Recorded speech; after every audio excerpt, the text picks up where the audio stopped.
ഈ യോഗത്തിന്റെ അധ്യക്ഷൻ ബഹുമാന്യനായ മുഹമ്മദ് ജലാൽ ഉമരി, വേദിയിലിരിക്കുന്ന ഇസ്ലാഹി പ്രസ്ഥാനത്തിന്റെ നേതാക്കന്മാർ, ബഹുമാനപ്പെട്ട സഹോദരങ്ങൾ, സഹോദരിമാർ, പ്രിയപ്പെട്ട നാട്ടുകാർ, അന്ധവിശ്വാസങ്ങൾക്കും സാമൂഹിക തിന്മകൾക്കുമെതിരെ കേരള നദ്വത്തുൽ മുജാഹിദിന്റെ ക്യാമ്പയിനിന്റെ ഭാഗമായി നാം ഇവിടെ ഒരുമിച്ച് കൂടിയിരിക്കുന്നത് വിവിധ വിഷയങ്ങളെ ആസ്പദമാക്കിക്കൊണ്ട് നിരവധി പ്രഭാഷണങ്ങൾ നാം ഇവിടെ കേട്ടുകഴിഞ്ഞു. വിശ്വാസ സംബന്ധിയായും സാമൂഹിക നവോത്ഥാനത്തിന്റെ ആവശ്യകതയും ഊന്നിപ്പറഞ്ഞുകൊണ്ട് എനിക്ക് മുമ്പ് സംസാരിച്ച ആളുകൾ ഇവിടെ പറയുകയുണ്ടായിട്ടുണ്ട്. ഇവിടെ നമ്മൾ ആലോചിക്കേണ്ട വളരെ പ്രധാനപ്പെട്ട വിഷയം, നേരത്തെ ഇവിടെ സൂചിപ്പിച്ചതുപോലെ ശാസ്ത്രീയ പുരോഗതിയും സാങ്കേതിക വിദ്യകളുടെ തികവുകളും പുതിയ ലോകത്തെ പുതിയ ചർച്ചാ വിഷയമായി മനുഷ്യർ മുന്നോട്ട് കൊണ്ടുപോകുമ്പോൾ തന്നെ വിശ്വാസപരമായും ധാർമ്മികപരമായും പിറകോട്ടു പോകുന്ന ഒരു സാമൂഹിക സന്തുലിതാവസ്ഥ അല്ലെങ്കിൽ ഒരു അന്തരീക്ഷം നാം കണ്ടുകൊണ്ടിരിക്കുന്നു. എന്താണ് ഇതിന്റെ പ്രധാനപ്പെട്ട കാരണം എന്ന് അന്വേഷിക്കേണ്ടതും പഠിക്കേണ്ടതുമുണ്ട്. ആധുനിക ലോകത്തെ മനുഷ്യനെ സംബന്ധിച്ചിടത്തോളം ജീവിക്കുന്ന ചുറ്റുപാടുകളോട് ആർത്തിയോടെ സമീപിക്കുന്ന ഒരു സംസ്കാരത്തിന്റെയും സ്വഭാവത്തിന്റെയും ആളുകളായി പുതിയ തലമുറ മാറിക്കൊണ്ടിരിക്കുന്നു. ഭൗതികമായ തന്റെ പുരോഗതിക്ക് തടസ്സമാകുന്ന പലതിനെയും നിരാകരിക്കുവാനുള്ള മനുഷ്യന്റെ ബൗദ്ധിക പ്രേമമാണ് പലപ്പോഴും പല അന്ധവിശ്വാസങ്ങളുടെയും സാമൂഹിക തിന്മകളുടെയും ഹേതുവായി നമുക്ക് കാണാൻ കഴിയുന്നത്.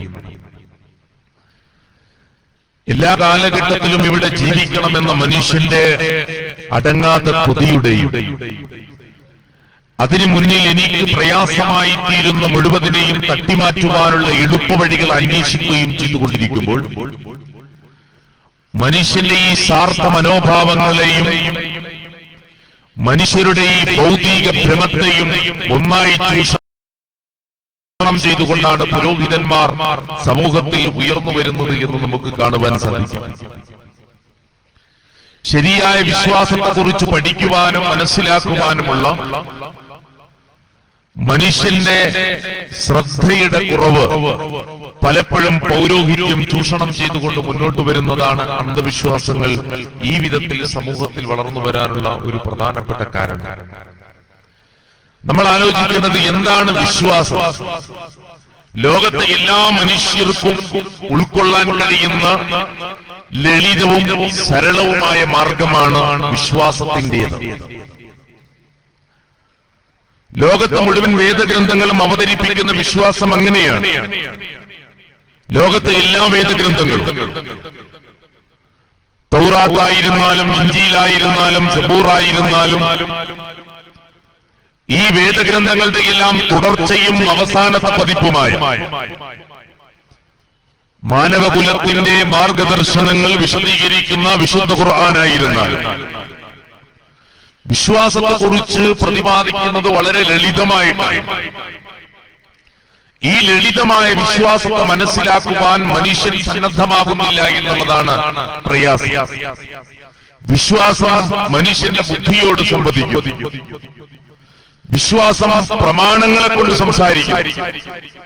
അന്ധവിശ്വാസം മനുഷ്യബുദ്ധിക്ക് എതിരു നിൽക്കുന്നു. പ്രമാണബദ്ധമായി അവതരിപ്പിക്കുന്നതിൽ പരാജയപ്പെടുന്നു. ഇത് രണ്ടും മാറ്റുരയ്ക്കുന്നിടത്താണ് പുതിയ പ്രശ്നങ്ങൾ നമ്മുടെ സമൂഹത്തിൽ നാം കണ്ടുകൊണ്ടിരിക്കുന്നത്. വിശുദ്ധ ഖുർആൻ മാനവ ലോകത്തോട് ആവശ്യപ്പെട്ടിരിക്കുന്നത് ബുദ്ധിപരമായിരിക്കുന്ന ആലോചനകളുടെയും ചിന്തകളുടെയും അടിസ്ഥാനത്തിൽ വിശ്വാസത്തെ ഉൾക്കൊള്ളണമെന്നാണ്. വിശുദ്ധ ഖുർആനിന്റെ ശൈലി എങ്ങനെയാണ്? അല്ലാഹു സുബ്ഹാനഹു വ തആല ഖുർആനിലൂടെ എത്രയോ സ്ഥലങ്ങളിൽ മനുഷ്യരോട് ആവശ്യപ്പെട്ടു, നിങ്ങൾ എന്നിൽ നിന്ന് ജനിച്ചു എന്നുള്ളതിനെ കുറിച്ച്, സൃഷ്ടിക്കപ്പെട്ടു എന്നുള്ളതിനെ കുറിച്ച് ആലോചിക്കുവാൻ. വിശുദ്ധ ഖുർആനിലെ പ്രഥമമായി ഇറങ്ങിയ ആയത്തുകളുടെ ആദ്യ ഭാഗങ്ങളിൽ ഖുർആൻ പരാമർശിക്കപ്പെട്ടത് അങ്ങനെയാണ്. ഇഖ്റഅ ബിസ്മി റബ്ബിക്കല്ലദീ ഖലഖ ഖലഖൽ ഇൻസാന മിൻ അലഖ ഇഖ്റഅ വറബ്ബുക്കൽ അക്രം. അതിധാരനായ നാഥനെ കുറിച്ച് പഠിക്കേണ്ടത് ഏതെങ്കിലും പുരാണങ്ങളിൽ നിന്നും ഐതിഹ്യങ്ങളിൽ നിന്നുമല്ല. നിന്നെ സൃഷ്ടിക്കപ്പെട്ടിരിക്കുന്ന അലഖ് എന്ന് പറയുന്ന വസ്തുവിനെ കുറിച്ച് നീ ചിന്തിക്കുക. എത്ര നിസ്സാരമാണ്. അതിൽ നിന്ന് ഈ മനോഹരമായിരിക്കുന്ന സുന്ദരമായിരിക്കുന്ന രൂപവും ഭാവവും ചിന്താശേഷിയും നൽകിയിരിക്കുന്ന നിന്നെ എങ്ങനെയാണ് പടച്ചവൻ സംവിധാനിച്ചത് എന്ന് നീ ആലോചിക്കുമ്പോഴാണ് നിനക്ക് ഉദാരനായ ഒരു സൃഷ്ടാവിനെ കുറിച്ച് നിന്റെ മനസ്സിൽ ചിന്തയുണ്ടാവുക. അതാണ് ആ അതിധാരനായ നാഥന്റെ നാമത്തിലുള്ള വായനകളാണ് ലോകത്ത് നടക്കേണ്ടത്. ഇങ്ങനെ പരിശുദ്ധ ഖുർആനിന്റെ ഓരോ ഭാഗവും എടുത്ത് പരിശോധിച്ചാൽ നമുക്കത് കാണുവാൻ സാധിക്കും. കുടിക്കുന്ന വെള്ളത്തെ കുറിച്ച് നിങ്ങൾ ആലോചിക്കുന്നില്ലേ? നിങ്ങൾക്ക് നാമാണോ അത് അവതരിപ്പിച്ചത്? അതല്ല, നിങ്ങളാണോ അത് ഇറങ്ങിയിരിക്കുന്നത്? പെയ്യിപ്പിച്ച് മഴ പെയ്ച്ചു വന്നിരിക്കുന്നു. ഇങ്ങനെ സൃഷ്ടാവിന്റെ നിലയ്ക്കാത്ത പ്രവാഹങ്ങളായിരിക്കുന്ന അനുഗ്രഹങ്ങൾക്ക് നേരെ മനുഷ്യന്റെ ബുദ്ധിയും ചിന്തയും ഉയർന്നു ചിന്തിക്കുന്നിടത്ത് അവന്റെ മനസ്സിന് ബോധ്യപ്പെടേണ്ട നേട്ടമാണ് ഈ പ്രപഞ്ചത്തെ അഖിലാണ്ടവും അടക്കി ഭരിക്കുന്നവൻ ഏകനായ സൃഷ്ടാവാണ്. ആ സൃഷ്ടാവ് ജഗദീശ്വരൻ, പ്രജാപതി, അതേപോലെ തന്നെ ഹിരണ്യഗർഭൻ, അല്ലാഹു, ദൈവം, ഈശ്വരൻ, വ്യത്യസ്ത നാമങ്ങളിൽ അറിയപ്പെടുന്നു. അവൻ ഒന്നേയുള്ളൂ, അവൻ മാത്രമാണ് ദൈവമായിട്ടുള്ളത്. അവനെ മാത്രമാണ് ആരാധിക്കേണ്ടത്, അവനോട് മാത്രമാണ് പ്രാർത്ഥിക്കേണ്ടത്, അവനോട് മാത്രമാണ് എല്ലാ നേർച്ചകളും വഴിപാടുകളും സമർപ്പിക്കേണ്ടത്. അഭൗതികമായ നിലക്ക് നമ്മുടെ പ്രാർത്ഥന കേൾക്കാൻ, നമ്മെ സഹായിക്കാൻ, നമുക്ക് ഗുണം ചെയ്യാൻ, നമുക്ക് പരീക്ഷണം വരുത്താൻ, നമുക്ക് ദോഷം വരുത്താൻ എല്ലാം തരുന്നവൻ ഏകനായ സൃഷ്ടാവ് മാത്രമാണ് എന്ന് മനുഷ്യന് ബോധ്യപ്പെടുമാറ് ചിന്തയുടെയും ബുദ്ധിയുടെയും വിവിധ തലങ്ങളെ ഉയർന്നു വെച്ച് തുറന്നു വെച്ച് ആലോചിക്കണമെന്ന് ഖുർആൻ പറയുന്നു. അതിന് പരിശുദ്ധ ഖുർആൻ പ്രയോഗിച്ച പദങ്ങൾ വ്യത്യസ്തമാണ്. അഫലാ തഅഖിലൂൻ ലിഖൗമി യഖിലൂൻ, ചിന്തിക്കുന്ന മനുഷ്യനെ, ആലോചിക്കുന്ന മനുഷ്യനെ. അഫലാ തദക്കറൂൻ, നിങ്ങൾ ആലോചിക്കുന്നില്ലേ? നിങ്ങൾ ചിന്തിക്കുന്നില്ലേ? ഉലുൽ അൽബാബ്, ബുദ്ധിയില്ലേ നിങ്ങൾക്ക്? ഖുർആനിന്റെ മനോഹരമായ ഉപദേശങ്ങൾ നമുക്ക് കാണുവാൻ സാധിക്കും. പരിശുദ്ധ ഖുർആൻ എത്രത്തോളം എന്ന് പറഞ്ഞാൽ നാൽക്കാലികളുടെ കാര്യങ്ങൾ വരെ എല്ലാം ദൈവത്തിന്റെ സൃഷ്ടിയാണ്. എല്ലാം. സൂര്യനെ നിങ്ങൾ ആരാധിക്കേണ്ടതില്ല, കാരണം എന്താണ്? സൂര്യൻ ദൈവത്തിന്റെ സൃഷ്ടിയാണ്. ചന്ദ്രനെ നിങ്ങൾ ആരാധിക്കേണ്ടതില്ല, കാരണം ചന്ദ്രൻ ദൈവത്തിന്റെ സൃഷ്ടിയാണ്. നാൽക്കാലികളെ നിങ്ങൾ ആരാധിക്കേണ്ടതില്ല, നാൽക്കാലികൾ ദൈവത്തിന്റെ സൃഷ്ടിയാണ്. തബാറകല്ലദീ ജഅല ഫിസ്സമാഇ ബുറൂജൻ വജഅല ഫീഹാ സിറാജൻ വഖമറൻ മുനീറ. പകൽ വെളിച്ചം നൽകുന്ന സൂര്യനും നിലാ വെളിച്ചം നൽകുന്ന ചന്ദ്രനും ഒരുക്കിയിരിക്കുന്ന സൃഷ്ടാവിനെ, അവനാണ് അനുഗ്രഹപൂർണ്ണനായിട്ടുള്ളവൻ. അതല്ല നമുക്കൊന്നും തരുന്നത്. വിശുദ്ധ ഖുർആനിൽ, പരിശുദ്ധ ഖുർആൻ ആവർത്തിച്ച് വ്യക്തമാക്കുന്ന കാര്യം, നിങ്ങളുടെ നാൽക്കാലികളിൽ നിങ്ങൾക്ക് ഗുണപാഠമുണ്ട്. രക്തത്തിന്റെയും കാഷ്ടത്തിന്റെയും ഇടയിൽ നിന്ന് സുന്ദരമായി കുടിക്കുന്ന പാലിലും നിങ്ങൾക്ക് ദൃഷ്ടാന്തമാകുന്ന ഖുർആൻ വിശദീകരിച്ചു. അങ്ങനെ സൃഷ്ടാവിന്റെ അനിതരമായ അനുഗ്രഹങ്ങളെയും സൃഷ്ടി വൈഭവങ്ങളെയും കുറിച്ച് ചിന്തിക്കണമെന്നാണ് ഖുർആൻ പറഞ്ഞത്. ഏറ്റവും മഹത്തായ ദൃഷ്ടാന്തമൊന്നു നീ കാണുന്നതില്ലയോ ഗോക്കളിൽ മാനവ, കാഷ്ടവും രക്തവും ചേരാത്ത ശുദ്ധമാം ഗോരസം നിങ്ങൾക്ക് നൽകുന്ന രക്ഷകൻ. ആ രക്ഷകനെ നാം ആരാധിക്കണം. രാവിലെ മൈലുകൾക്കപ്പുറത്തുള്ള നായികൾക്കപ്പുറത്തുള്ള പൂവിൽ പോയി തേൻ സംഭരിച്ചുകൊണ്ട് തന്റെ കൂട്ടിലേക്ക് തിരിച്ചു വരണമെന്ന് തേനീച്ചയ്ക്ക് ബോധനം നൽകിയിരിക്കുന്ന സൃഷ്ടാവിനെ നിങ്ങൾ തിരിച്ചറിയണം. ഈത്തപ്പഴങ്ങളും മുന്തിരിക്കായ്കളും ആഹരിച്ചിടുവാൻ നൽകുന്നു രക്ഷകൻ. കൃത്യമാം കായ്കളിൽ നിന്നു നീ മദ്യവും കൃത്യമായി ഒപ്പിച്ചെടുക്കുന്നു മാനവ. എല്ലാം ഒരുക്കിയിരിക്കുന്ന സൃഷ്ടാവിനെ കുറിച്ച് ആലോചിക്കുക.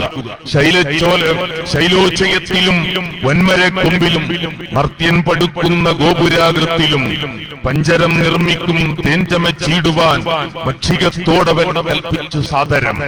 ഇങ്ങനെയുള്ള സൃഷ്ടാവിനെ നിങ്ങൾ തിരിച്ചറിയണം, കാണണം. അള്ളാഹുവിനെ കുറിച്ചുള്ള ചിന്ത എവിടെ നിന്നാണ് ഉണ്ടാവേണ്ടത്? അവിടെയാണ് സൃഷ്ടാവിനെ തിരിച്ചറിയേണ്ടത്. അങ്ങനെ ഒരു കാലഘട്ടത്തിൽ ജീവിച്ച് മരിച്ചുപോയ ആൾ, അല്ലെങ്കിൽ ഏതെങ്കിലും ഒരു കാലഘട്ടത്തിൽ ജീവിച്ചിരിക്കുന്ന ഒരു മനുഷ്യൻ ആരാധിക്കപ്പെടാൻ പാടില്ല. അവിടെയാണ് അന്ധവിശ്വാസം പറക്കുന്നത്. ലോകത്തെ ഏറ്റവും വലിയ അന്ധവിശ്വാസം അതാണ്, ദൈവത്തെ അല്ലാതെ മറ്റുള്ളവരെ ആരാധിക്കുക എന്നുള്ളത്. സാക്ഷാൽ ദൈവത്തെ ആരാധിക്കണം. അത് അല്ലാഹു സുബ്ഹാനഹു വ തആല വിശുദ്ധ ഖുർആനിൽ പറഞ്ഞു. സ്വാഭാവികമായും ആളുകൾക്ക് സംശയമുണ്ടാവാം, അല്ലാഹു എന്ന് പറയുന്നത് മുസ്ലിങ്ങളുടെ മാത്രം ദൈവമാണല്ലോ, അതിനെ മാത്രം ആരാധിക്കണമെന്ന് പറയുന്നത് സങ്കുചിതത്വമല്ലേ എന്ന് ആളുകൾക്ക് തോന്നാം. ഇസ്ലാം എന്ന് പറയുന്നത് കമ്പാർട്ട്മെന്റുവൽക്കരിക്കപ്പെട്ട ഒരു ഗോത്രവർഗത്തിന്റെ പേരല്ല. പൂർണ്ണമായ ആരാധനകളും നേർച്ചകളും വഴിപാടുകളും സൃഷ്ടാവിന്റെ മുന്നിൽ സമർപ്പിക്കുവാൻ മനസ്സു തുറക്കുന്ന മനുഷ്യന് പറയുന്ന പേരാണ് മുസ്ലിം. അങ്ങനെ സമർപ്പിക്കുന്ന സമർപ്പണത്തിന്റെ പേരാണ് ഇസ്ലാം. ഇന്ന ദീന ഇൻദല്ലാഹിൽ ഇസ്ലാം.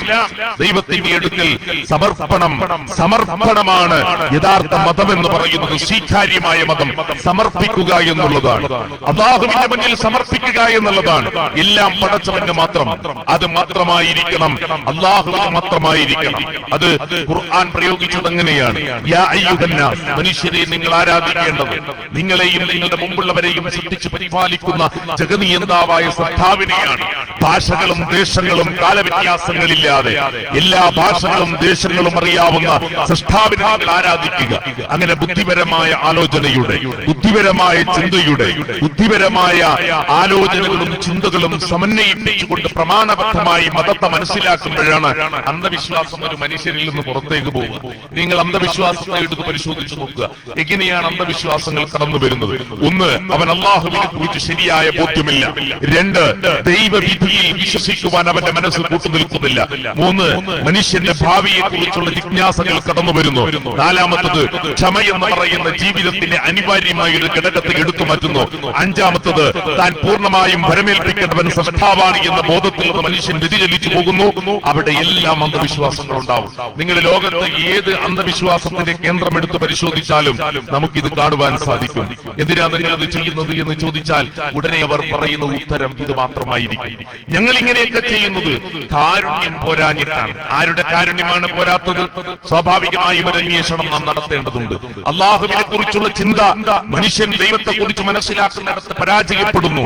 ആളുകൾക്ക് പലപ്പോഴും ആളുകൾ പറയുന്നു, പല അന്ധവിശ്വാസങ്ങളുടെയും കേന്ദ്രങ്ങളിലേക്ക് പോകുന്ന ആളുകൾ, അത് മക്ബറയിലായിരുന്നാലും അതേപോലെ തന്നെ വേറെ ഏതെങ്കിലും പുണ്യതീർത്ഥ കേന്ദ്രങ്ങളിലായിരുന്നാലും നൂലുകളിലായിരുന്നാലും നാഗത്തിന്റെ മുന്നിലായിരുന്നാലും ചിത്രങ്ങളുടെ മുന്നിലായിരുന്നാലും മരങ്ങളുടെ മുന്നിലായിരുന്നാലും വിഗ്രഹത്തിന്റെ മുന്നിലായിരുന്നാലും മനുഷ്യൻ അതിന്റെ മുന്നിൽ സാഷ്ടാംഗം ചെയ്യുന്നതിന്റെ പ്രധാനപ്പെട്ട കാരണങ്ങൾ ആളുകൾ സാധാരണ പറയാറുള്ളത്, ഞങ്ങൾക്ക് ഒരുപാട് പ്രാർത്ഥിച്ചു, പക്ഷേ ഇതൊരു മാധ്യമമായി സ്വീകരിച്ചാൽ, ഒരു മാധ്യമമായി സ്വീകരിച്ചാൽ എളുപ്പം ദൈവത്തിന്റെ കാരുണ്യം ലഭിക്കുവാൻ സാധ്യതയുണ്ട് എന്ന അന്ധവിശ്വാസമാണ് മനുഷ്യരെ ഇത്തരം കേന്ദ്രങ്ങളിലേക്ക് എത്തിക്കുന്നത്. അതുകൊണ്ടാണ് പരിശുദ്ധ ഖുർആൻ ദൈവത്തെ പരിചയപ്പെടുത്തുമ്പോൾ ഉപയോഗിച്ച രണ്ട് പ്രധാനപ്പെട്ട ഭാഗം അർ-റഹ്മാനിർ റഹീം എന്നാണ്. പരമകാരുണ്യകനും കരുണാനിധിയുമായ അല്ലാഹുവിന്റെ നാമത്തിലാണ് ആരംഭിക്കുന്നത് എന്ന്. ആലോചിക്കുക, എന്താണ് കാരുണ്യവാനും കരുണാനിധിയുമാണ്? ലോകത്തെ മുഴുവൻ ചരാചരങ്ങൾക്കും കാരുണ്യം കൊടുക്കുന്നവനാണ് സൃഷ്ടാവ്. നാം കാണാത്ത ആയിരക്കോടിക്കണക്കിന് ജീവജാലങ്ങളുണ്ട്. നാം അറിയാത്ത അവ ജീവിക്കുന്നത് എങ്ങനെയാണ്? അതിനെല്ലാം ജീവിത വിഭവങ്ങൾ കൊടുക്കുന്നവനാണ് പടച്ച തമ്പുരാൻ. സൃഷ്ടിക്കുക മാത്രമല്ല, സൃഷ്ടിപ്പിന് ശേഷം തസ്വിയത്ത് അഥവാ ശരിപ്പെടുത്തി ഓരോന്നിനും കൃത്യമായ ജീവിത വീക്ഷണങ്ങളെ അവതരിപ്പിച്ചു. എന്നിട്ട് അതിന് കൃത്യമായ ജീവിത പദങ്ങളെ അഥവാ ജീവിതത്തിന്റെ വിഭവ സമാഹാരത്തിന്റെ മാർഗങ്ങളെ കുറിച്ച് ഖുർആൻ പഠിപ്പിച്ചു, അല്ലാഹു പഠിപ്പിച്ചു. വിശുദ്ധ ഖുർആൻ പറഞ്ഞതാണ്, സബ്ബിഹിസ്മ റബ്ബിക്കൽ അവല അല്ലദീ ഖലഖ ഫസവ്വ വല്ലദീ ഖദ്ദറ ഫഹദ. നീ പ്രകീർത്തിക്കേണ്ടത് അത്യുദ്ധാരനായ നാഥനാണ്. അവൻ ആരാണ്? അവനാണ് എല്ലാ ജീവജാലങ്ങളെയും സൃഷ്ടിക്കുകയും ശരിപ്പെടുത്തുകയും ചെയ്തവൻ. വല്ലദീ ഖദ്ദറ ഫഹദ, തീർച്ചയായും അതുകൊണ്ട് തന്നെ അവനാണ് അതിനെ കണക്കാക്കുകയും ജീവിത വിഭവങ്ങൾ അന്വേഷിക്കുവാനുള്ള മാർഗദർശനങ്ങൾ ബോധനമായി നൽകുകയും ചെയ്തത്. രാവിലെ കൂടുവിട്ടിറങ്ങുന്ന പക്ഷിക്ക് ഭക്ഷണം എവിടെയെന്ന് മനുഷ്യൻ കാണിച്ചു കൊടുക്കേണ്ടതില്ല. കാട്ടിൽ നാളെ ഞാൻ എന്ത് ഭക്ഷിക്കുമെന്ന് ആലോചിച്ചിട്ട് ഒരൊറ്റ മൃഗവും ഇന്നേതുവരെ ചത്തുപോയിട്ടില്ല. ലോകത്ത് മനുഷ്യന്മാർ മാത്രമേ നാളെ ഞാൻ എന്ത് കഴിക്കണമെന്ന് ആലോചിച്ചിട്ടുള്ള ടെൻഷനിൽ ജീവിക്കുന്ന ജീവിയുള്ളൂ. ഒരൊറ്റ മൃഗമോ പക്ഷിയോ ഇല്ല. ഇതൊരു വസ്തുതയാണ്. ഇതിന് സാധിക്കുന്നു. തവക്കുൽ ചെയ്യുവാനുള്ള ദൈവം അതിന് നൽകിയിരിക്കുന്ന ഹിദായത്ത് കണ്ടുപിടിക്കുവാനുള്ള മാർഗനിർദ്ദേശങ്ങൾ ഒരു സിംഹവും ഒരു കാറ്റിലും ഒരു മാനെയും പിടിച്ച് ഫ്രിഡ്ജിൽ വെച്ചിട്ടില്ല. നാളെ എനിക്ക് ജോലിക്ക് പോകണ്ട എന്ന് വിചാരിച്ചിട്ട് അത് ലോകത്ത് ചെയ്തവർ മനുഷ്യന്മാർ മാത്രമാണ്. നാം ആലോചിക്കുക, എല്ലാവർക്കും ഇങ്ങനെ ഹിദായത്ത് നൽകിയ, ഇങ്ങനെ കണിശമായ മാർഗദർശനം നൽകിയിരിക്കുന്ന സൃഷ്ടാവിന്റെ അനിതരമായ കാരുണ്യത്തെയും നിയമത്തിനെയും അനുഗ്രഹങ്ങളെയും തിരിച്ചറിയുവാൻ മനുഷ്യന് കഴിയണം. അത് കഴിയാത്തപ്പോഴാണ് സ്വാഭാവികമായും അവൻ ആലോചനാമൃതമായി ഒരു മൂലയിലേക്ക് പോകുന്നത്. പലപ്പോഴും മനുഷ്യന് സംഭവിക്കുന്നത് എന്താണെന്ന് ചോദിച്ചാൽ ഉപഭോഗ സംസ്കാരം ഇതിലേക്ക് കടന്നു വരുന്നുണ്ട് എന്നുള്ളതാണ്. നമ്മളെ നോക്കാൻ പഠിപ്പിക്കുന്നത് മുകളിലേക്കാണ്. സ്വപ്നങ്ങൾ മനുഷ്യരുണ്ടാവും. സ്വപ്നങ്ങൾ 100% പൂവണിയൽ ഭൗതിക ലോകത്ത് സാധ്യമായ ഒരു സംഗതിയല്ല. മനുഷ്യ ജീവിതം പ്രശ്ന കലുഷിതമായിരിക്കും. അങ്ങനെയാണ് മനുഷ്യനെ സൃഷ്ടിക്കപ്പെട്ടത് എന്ന വസ്തുത നമ്മൾ മനസ്സിലാക്കേണ്ടതാണ്. അതുകൊണ്ട് മേലോട്ട് നോക്കുന്ന മനുഷ്യൻ സ്വാഭാവികമായും അതിന്റെ ഏറ്റവും വലിയ സ്വപ്ന വീടുകൾ യാഥാർത്ഥ്യമാക്കുവാൻ അവൻ മാർഗം അന്വേഷിക്കുന്നു. അതിന്റെ തടസ്സം എന്താണെന്ന് അറിയുവാനുള്ള എളുപ്പ വഴികൾ മുന്നിലേക്ക് വരുമ്പോൾ സ്വാഭാവികമായും ഉലച്ചു നോക്കുന്നവരെടുത്തും കല്ലെടുത്ത് വെക്കുന്ന ആളുകളുടെ അടുത്തുമെല്ലാം അവരറിയാതെ അവരെത്തിപ്പെടുന്നു എന്നുള്ളതാണ്. നാം ആലോചിക്കുക, റഹ്മത്തിനെ കുറിച്ച് ആലോചിക്കുക. ശ്വസിക്കുവാൻ വായു നൽകുന്ന, കുടിക്കുവാൻ വെള്ളം നൽകുന്ന സൃഷ്ടാവിന്റെ അനിതരമായ കാരുണ്യത്തിന്റെ പ്രവാഹത്തെ കുറിച്ച് ചിന്തിക്കുവാനാണ് പരിശുദ്ധ ഖുർആൻ ആദ്യമായി പറയുന്നത്. ബിസ്മില്ലാഹിർ റഹ്മാനിർ റഹീം. പരമകാരുണ്യകനും കരുണാനിധിയുമായ അല്ലാഹുവിന്റെ നാമത്തിൽ വായന ആരംഭിക്കട്ടെ. ആ കാരുണ്യം എന്ന് പറയുന്നത് ലോകത്ത് മുഴുവൻ മരങ്ങളും പേനയായാലും സമുദ്രങ്ങളെല്ലാം മഷിയായാലും എഴുതാൻ തുടങ്ങിയാൽ എഴുതി തീർക്കാൻ കഴിയാത്ത അത്രയും അപാരമായ കാരുണ്യത്തിന്റെ ഉടമയായ സൃഷ്ടാവിലാണ് ഞാൻ വിശ്വസിച്ചിരിക്കുന്നത് എങ്കിൽ ആ സൃഷ്ടാവിന്റെ കാരുണ്യത്തിൽ കഴിയുന്ന ഈ ആദൈവങ്ങളുടെയോ കല്ലുകളുടെയോ മരങ്ങളുടെയോ ശവകുടീരങ്ങളുടെയോ ഭൂമികളുടെയോ ഇടയിലല്ല ഞാൻ അഭയം പ്രാപിക്കേണ്ടത് എന്ന തിരിച്ചറിവാണ് സൃഷ്ടാവിനെ കുറിച്ച് മനുഷ്യനുണ്ടാക്കിയെടുക്കേണ്ടത്. അവിടെ അവൻ പരാജയപ്പെടുന്നു. ഞാൻ എത്ര കാലമായി പ്രാർത്ഥിക്കുന്നു, എന്തേ എനിക്ക് ഉത്തരം കിട്ടാത്തത് എന്ന് മനുഷ്യൻ ആലോചിച്ചു കൊണ്ടിരിക്കുന്നു. അവിടെ മനുഷ്യൻ ചിന്തിക്കുന്നത് അങ്ങനെയാണ്, ചെറിയ ഇടുങ്ങിയ ചിന്തയിലേക്ക് പോകുന്നു. പ്രിയപ്പെട്ടവരെ, നമുക്ക് നന്മയാകുന്ന സമയത്താണ് ദൈവം അല്ലാഹു നമുക്ക് കാരുണ്യം തരുന്നത്. ഒരുപക്ഷെ അത് ഇവിടെ ആയിരിക്കില്ല, നാളെ വരാനിരിക്കുന്ന പരലോകത്തായിരിക്കും. അതുകൊണ്ടാണ് മനുഷ്യനോട് പറഞ്ഞത് അവിടെ മാലിക് യൗമിദ്ദീൻ, പൂർണ്ണമായ അധികാരമുള്ളത് അല്ലാഹുവിനാണ്. ക്ഷമിച്ചതിനും സഹിച്ചതിനും പ്രയാസപ്പെട്ടതിനും പൂർണ്ണമായ അത്യുത്തരമായ, നിങ്ങൾ കണ്ണുകൊണ്ട് കണ്ടിട്ടില്ലാത്ത, കാതുകൾക്ക് നിർവചിക്കാൻ കഴിയാത്ത, ഹൃദയങ്ങൾക്ക് എഴുതി പൊലിപ്പിക്കാൻ കഴിയാത്ത, ഒരു കവിഭാവനയിലും പൊലിഞ്ഞു വരാത്ത അനശ്വരമായ അനന്തമായ സ്വർഗമാണ് നിങ്ങൾക്ക് പ്രാധാന്യമായി സമ്മാനമായി പടച്ച തമ്പുരാൻ തരുന്നത് എന്ന മഹോന്നതമായ അല്ലാഹുവിന്റെ വാഗ്ദാനമാണ് നമുക്ക് കാണുവാൻ കഴിയുന്നത്. അവിടെയാണ് വിശ്വാസം പുനർജനിക്കേണ്ടത്. ഈ കാരുണ്യത്തെ മനുഷ്യൻ ചോദ്യം ചെയ്യുമ്പോഴോ എല്ലാവരും പരാജയപ്പെട്ടു പോകുന്നു എന്നുള്ളതാണ്. ഇത് ബുദ്ധിപരമായി അവതരിപ്പിക്കുമ്പോൾ ആളുകൾ സാധാരണ ചോദിക്കുക, അന്ധവിശ്വാസത്തിന്റെ പ്രമാണം ലോകത്ത് ഒന്നു മാത്രമേ ഉള്ളൂ. എല്ലാ പ്രവാചകന്മാരോടും ഇത് ആവർത്തിച്ചിട്ടുണ്ട്. ലോകത്ത് വന്ന മുഴുവൻ ആളുകളും ഇപ്പോഴും ആവർത്തിച്ചു കൊണ്ടിരിക്കുന്നു. ഇങ്ങനെ മനുഷ്യൻ ബോധ്യപ്പെട്ടാൽ മനുഷ്യൻ ചോദിക്കുന്ന ഒരൊറ്റ ചോദ്യമുണ്ട്, അങ്ങനെയാണെങ്കിൽ ഞങ്ങളുടെ മുൻഗാമികളായ ആളുകളുടെ അവസ്ഥ എന്താണ്? ഞങ്ങളുടെ മുൻഗാമികളുടെ ആളുകളുടെ അവസ്ഥ എന്താണ്? നിങ്ങൾ പറയുന്നു സൃഷ്ടാവിലേക്ക് അടുക്കുവാൻ മധ്യവർത്തികൾ ആവശ്യമില്ല എന്ന്. നിങ്ങൾ പറയുന്നു മറ്റാരുടെയും സഹായമില്ലാതെ ദൈവത്തിലേക്ക് അടുക്കുവാൻ ദൈവത്തിൽ മാത്രം, അല്ലാഹുവിന് മാത്രമാണ് എല്ലാറ്റിലും കഴിയുകയുള്ളൂ എന്ന്. പക്ഷേ ലോകത്തിന്റെ വിവിധ ഭാഗങ്ങളിൽ ജീവിച്ച് മൺമറഞ്ഞു പോയ, അല്ലെങ്കിൽ നമ്മുടെ നാടുകളിൽ ജീവിച്ചു പോയ ഞങ്ങളുടെ കാരണവന്മാരുടെ, ഉപ്പാപ്പന്മാരുടെ, ഉമ്മാമ്മമാരുടെ സ്ഥിതി എന്താണ്? അവർ നരകത്തിലാണോ എന്ന ചോദ്യമുണ്ടാകുന്നു. ഇത് ബുദ്ധിപരമായും പ്രമാണപരമായും പരാജയപ്പെട്ടു പോകുമ്പോൾ ഉന്നയിക്കപ്പെടുന്ന ചോദ്യമാണ് ഇന്ന് വിശുദ്ധ ഖുർആൻ നൂറ്റാണ്ടുകൾക്കപ്പുറത്തുള്ള മൂസ അലൈഹിസ്സലാത്തു വസ്സലാമിന്റെ പ്രബോധന പ്രവർത്തനങ്ങളെ സാക്ഷി നിർത്തിക്കൊണ്ട് പറയുന്നുണ്ട്. ഫറോവ ചോദിക്കുന്നു മൂസയോട്, മൂസ ആരാണ് നിന്റെ രക്ഷിതാവ്? കാണിച്ചു കൊടുക്കുന്നു, സൂര്യനെ ഉദിപ്പിക്കുന്നവരും അസ്തമിപ്പിക്കുന്നവരുമാണ് എന്റെ രക്ഷിതാവ്. ലോകത്തെ മുഴുവൻ വസ്തുക്കളെയും സൃഷ്ടിക്കുകയും അതിന് വഴി കാണിച്ചു കൊടുക്കുകയും ചെയ്തവനാണ് എന്റെ രക്ഷിതാവ്. എങ്കിൽ മൂസ നമ്മുടെ മുൻപ് കഴിഞ്ഞു പോയ ആളുകളുടെ അവസ്ഥ എന്താണ്? നിങ്ങൾ ഈ പറയുന്നതാണ് ശരിയെങ്കിൽ ഒരുപാട് ആളുകൾ ഈ കുടുംബത്തിൽ, ഈ സമുദായത്തിൽ ജീവിച്ച് മരിച്ചുപോയല്ലോ. മൂസാ നബി അലൈഹി സ്വലാത്തു വസ്സലാം ഫറോവയ്ക്ക് കൊടുത്ത ഉത്തരം മാത്രമാണ് ആ വിഷയത്തിൽ നമുക്കും പറയാനുള്ളത്. ഒരൊറ്റ ഉത്തരം മാത്രം, നമ്മുടെ റബ്ബ്, എന്റെ റബ്ബ് മറവിവാദിക്കുന്നവനോ അശ്രദ്ധനോ അല്ല. അവരുടെ കാര്യങ്ങൾ കൃത്യമായി കിതാബിൽ രേഖപ്പെടുത്തി വെച്ചിട്ടുണ്ട്. അവരുടെ കാര്യം വിചാരണ ചെയ്യേണ്ടവൻ അല്ലാഹുവാണ്, നമ്മളല്ല. അതുകൊണ്ട് നമ്മുടെ ബുദ്ധി ഉപയോഗിച്ച്, നമ്മുടെ ചിന്ത ഉപയോഗിച്ചുകൊണ്ട് വിശ്വാസത്തിലേക്ക് പോവുകയാണ് ചെയ്യേണ്ടത്. നിങ്ങൾ ആലോചിച്ച് നോക്കിയേ, ലോകത്തെ അന്ധവിശ്വാസങ്ങൾ പിറക്കുന്നത് ശിർക്കിൽ നിന്നാണ്, അഥവാ ബഹുദൈവത്വത്തിൽ നിന്നാണ്. നേരത്തെ ഇവിടെ സൂചിപ്പിക്കുകയുണ്ടായി. ഏത് അന്ധവിശ്വാസം എടുത്ത് പരിശോധിച്ചാൽ നിങ്ങൾ ആലോചിച്ച്, മക്ബറയിൽ പോകുന്നു ആളുകൾ, അതേപോലെ തന്നെ മറ്റു പല കേന്ദ്രങ്ങളിലേക്കും തേടി ആളുകൾ പല യാത്രകളും പോകുന്നുണ്ട്. ആ യാത്രകളിലേക്ക് പിന്നാമ്പുറങ്ങളുടെ കഥ അന്വേഷിച്ചു നോക്കൂ നിങ്ങൾ. അഭൗതികവും അദൃശ്യവുമായി ഇവർക്ക് ഒരു കഴിവുണ്ട് എന്നവർ വിശ്വസിക്കുന്നു. അതെങ്ങനത്തെ കഴിവാണ്? ആ കഴിവ് അള്ളാഹു കൊടുത്ത കഴിവാണ്, പുതിയൊരു കഴിവൊന്നുമല്ല. അള്ളാഹു കൊടുത്ത കഴിവാണ്. അള്ളാഹു കൊടുത്ത കഴിവിലെ മാത്രമാണ് ഞങ്ങൾ ചോദിക്കുന്നത് എന്നാണ് വാദിക്കാറുള്ളത്. 14 നൂറ്റാണ്ടുകൾക്ക് മുന്നേ ചരിത്രത്തിന്റെ പിന്നാമ്പുറങ്ങളിലേക്ക് ഒന്ന് തിരിഞ്ഞു നോക്കി മക്കയില്ലാത്തയും മുഹബുലും മനാത്തിനെല്ലാം ആരാധിക്കപ്പെടുന്ന ഒരു ജനപദം. ആ ജനപദത്തോട് പ്രവാചകൻ സല്ലല്ലാഹു അലൈഹി വസല്ലം ചോദിക്കുന്നു, ആരാണ് കേൾവിയും കാഴ്ചയും ഉടമപ്പെടുത്തിയവൻ? കാര്യങ്ങളെ നിയന്ത്രിക്കുന്നവൻ ആര് എന്നവരോട് ചോദിച്ചപ്പോൾ അവർ പറഞ്ഞ ഒരു ഉത്തരം അല്ലാഹുവാണ്. ആരാ പറയുന്നത്? അബൂജഹലും ഉത്ബത്തും ശൈബത്തും അബൂലഹബും അടങ്ങുന്ന സംഘം പറയുന്നു അല്ലാഹുവാണ് എന്ന്. പിന്നെ എന്താ പ്രശ്നം? അല്ലാഹു മാത്രമെന്ന് പറഞ്ഞില്ല. ലാത്തയും ഹുബലും മനാത്തും ഉസ്സയും എല്ലാം വൃക്ഷങ്ങളും മരങ്ങളും അതേപോലെ തന്നെ ബിംബങ്ങളുമായി ഞങ്ങൾ ആരാധിക്കപ്പെടുന്ന വസ്തുക്കൾ ഒരു വസീലത്താണ്, ഒരു മാർഗമാണ്. ആ മാർഗത്തിലേക്ക് ഞങ്ങൾ കടക്കുവാനുള്ള ഒരു എളുപ്പ വഴി ഞങ്ങൾ പിടിച്ചു കണ്ടെത്തിയതാണ് ആ മധ്യവർത്തികളെ എന്നവർ അവകാശപ്പെടുന്നു. വിശുദ്ധ ഖുർആൻ ആവശ്യപ്പെട്ടത് അവർക്ക് അതിന്റെ ആവശ്യമില്ല എന്നാണ്. അവർ ചോദിച്ചു, ഖുർആൻ ചോദിച്ചു, മാ നഅ്ബുദുഹും ഇല്ലാ ലിയുഖരിബൂനാ ഇലല്ലാഹി സുൽഫാ. അല്ലാഹുവിലേക്ക് അടുപ്പിക്കാൻ വേണ്ടി അടുത്ത മഹാന്മാരായ ആളുകളെ ഞങ്ങൾ വിളിക്കും. ഖുർആൻ ഇതിനെ നിരാകരിച്ചുകൊണ്ട് പറഞ്ഞു, എന്ത് ന്യായമാണ് നിങ്ങൾ പറയുന്നത്? അല്ലാഹുവിന്റെ ശുപാർശകരോ? ഇത് ആര് പഠിപ്പിച്ചതാണ്? ഖുർആനിന്റെ ചോദ്യം അതാണ്. അല്ലാഹു പഠിപ്പിച്ചോ? പ്രമാണങ്ങൾ വല്ലതും? പ്രമാണങ്ങളില്ല. പിന്നെ എന്താ ഉള്ളത്? കേട്ടുകേൾവിയുടെ കഥയാണ്, കേട്ടുകേൾവിയുടെ സന്ദേശമാണ്. ഖുർആൻ അതിനെ ഇങ്ങനെ അവതരിപ്പിച്ചു, നിങ്ങൾ അല്ലാഹുവിന് പുറമെ ആരാധിച്ചുകൊണ്ടിരിക്കുന്നത് ഒരു ഉപദ്രവവും ചെയ്യാത്ത ആളുകൾ, ഒരു ഉപകാരവും അവരെ കൊണ്ടില്ല. നിങ്ങൾ അല്ലാഹുവിന് പുറമെ ആരാധിച്ചുകൊണ്ടിരിക്കുന്നവർ. എന്നിട്ട് നിങ്ങളൊരു ന്യായം പറയാണ്. എന്താ നിങ്ങളുടെ ന്യായം?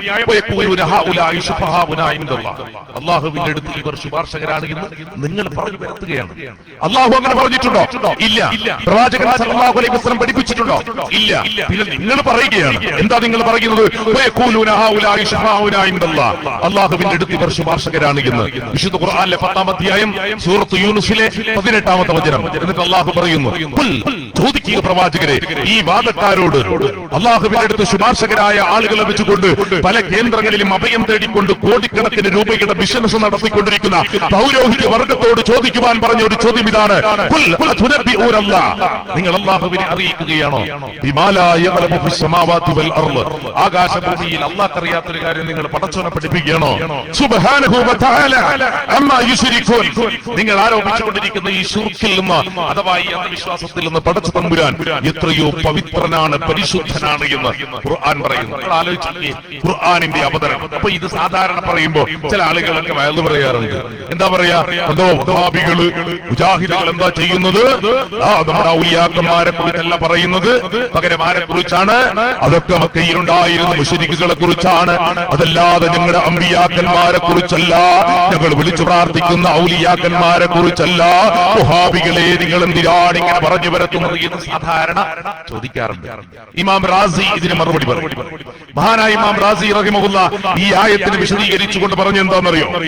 ആദ്യം പറഞ്ഞു, അന്നഹും വലൗ ഹാദിഹിൽ അസ്നാം വൽ ഔസാൻ, വിഗ്രഹങ്ങളെയും അതേപോലെ തന്നെ ബിംബങ്ങളെയും എല്ലാം വെച്ച് ആരാധിക്കുന്ന ഒരു പതിവ് അലാ സുവരി അമ്പിയാക്കന്മാരുടെ രൂപങ്ങൾ ഉണ്ടാക്കി വെച്ച്, വഅകാബിരിഹിം മഹാന്മാരുടെ രൂപങ്ങളൊക്കെ ഉണ്ടാക്കി വെച്ച്, വസഅമു അന്നഹും മതസ്തഅലു ബിഇബാദത്തി ഹാദിഹി തമാഫീൽ, ഇങ്ങനെ വിഗ്രഹങ്ങളുടെ മുന്നിൽ തലകുനിച്ചിട്ട് നിന്ന് പ്രാർത്ഥിച്ചാൽ അവർ നാളെ അല്ലാഹുവിന്റെ അടുത്ത് ശുപാർശകരാകുമെന്ന് വിശ്വസിച്ചിരുന്നു എന്നാണ്.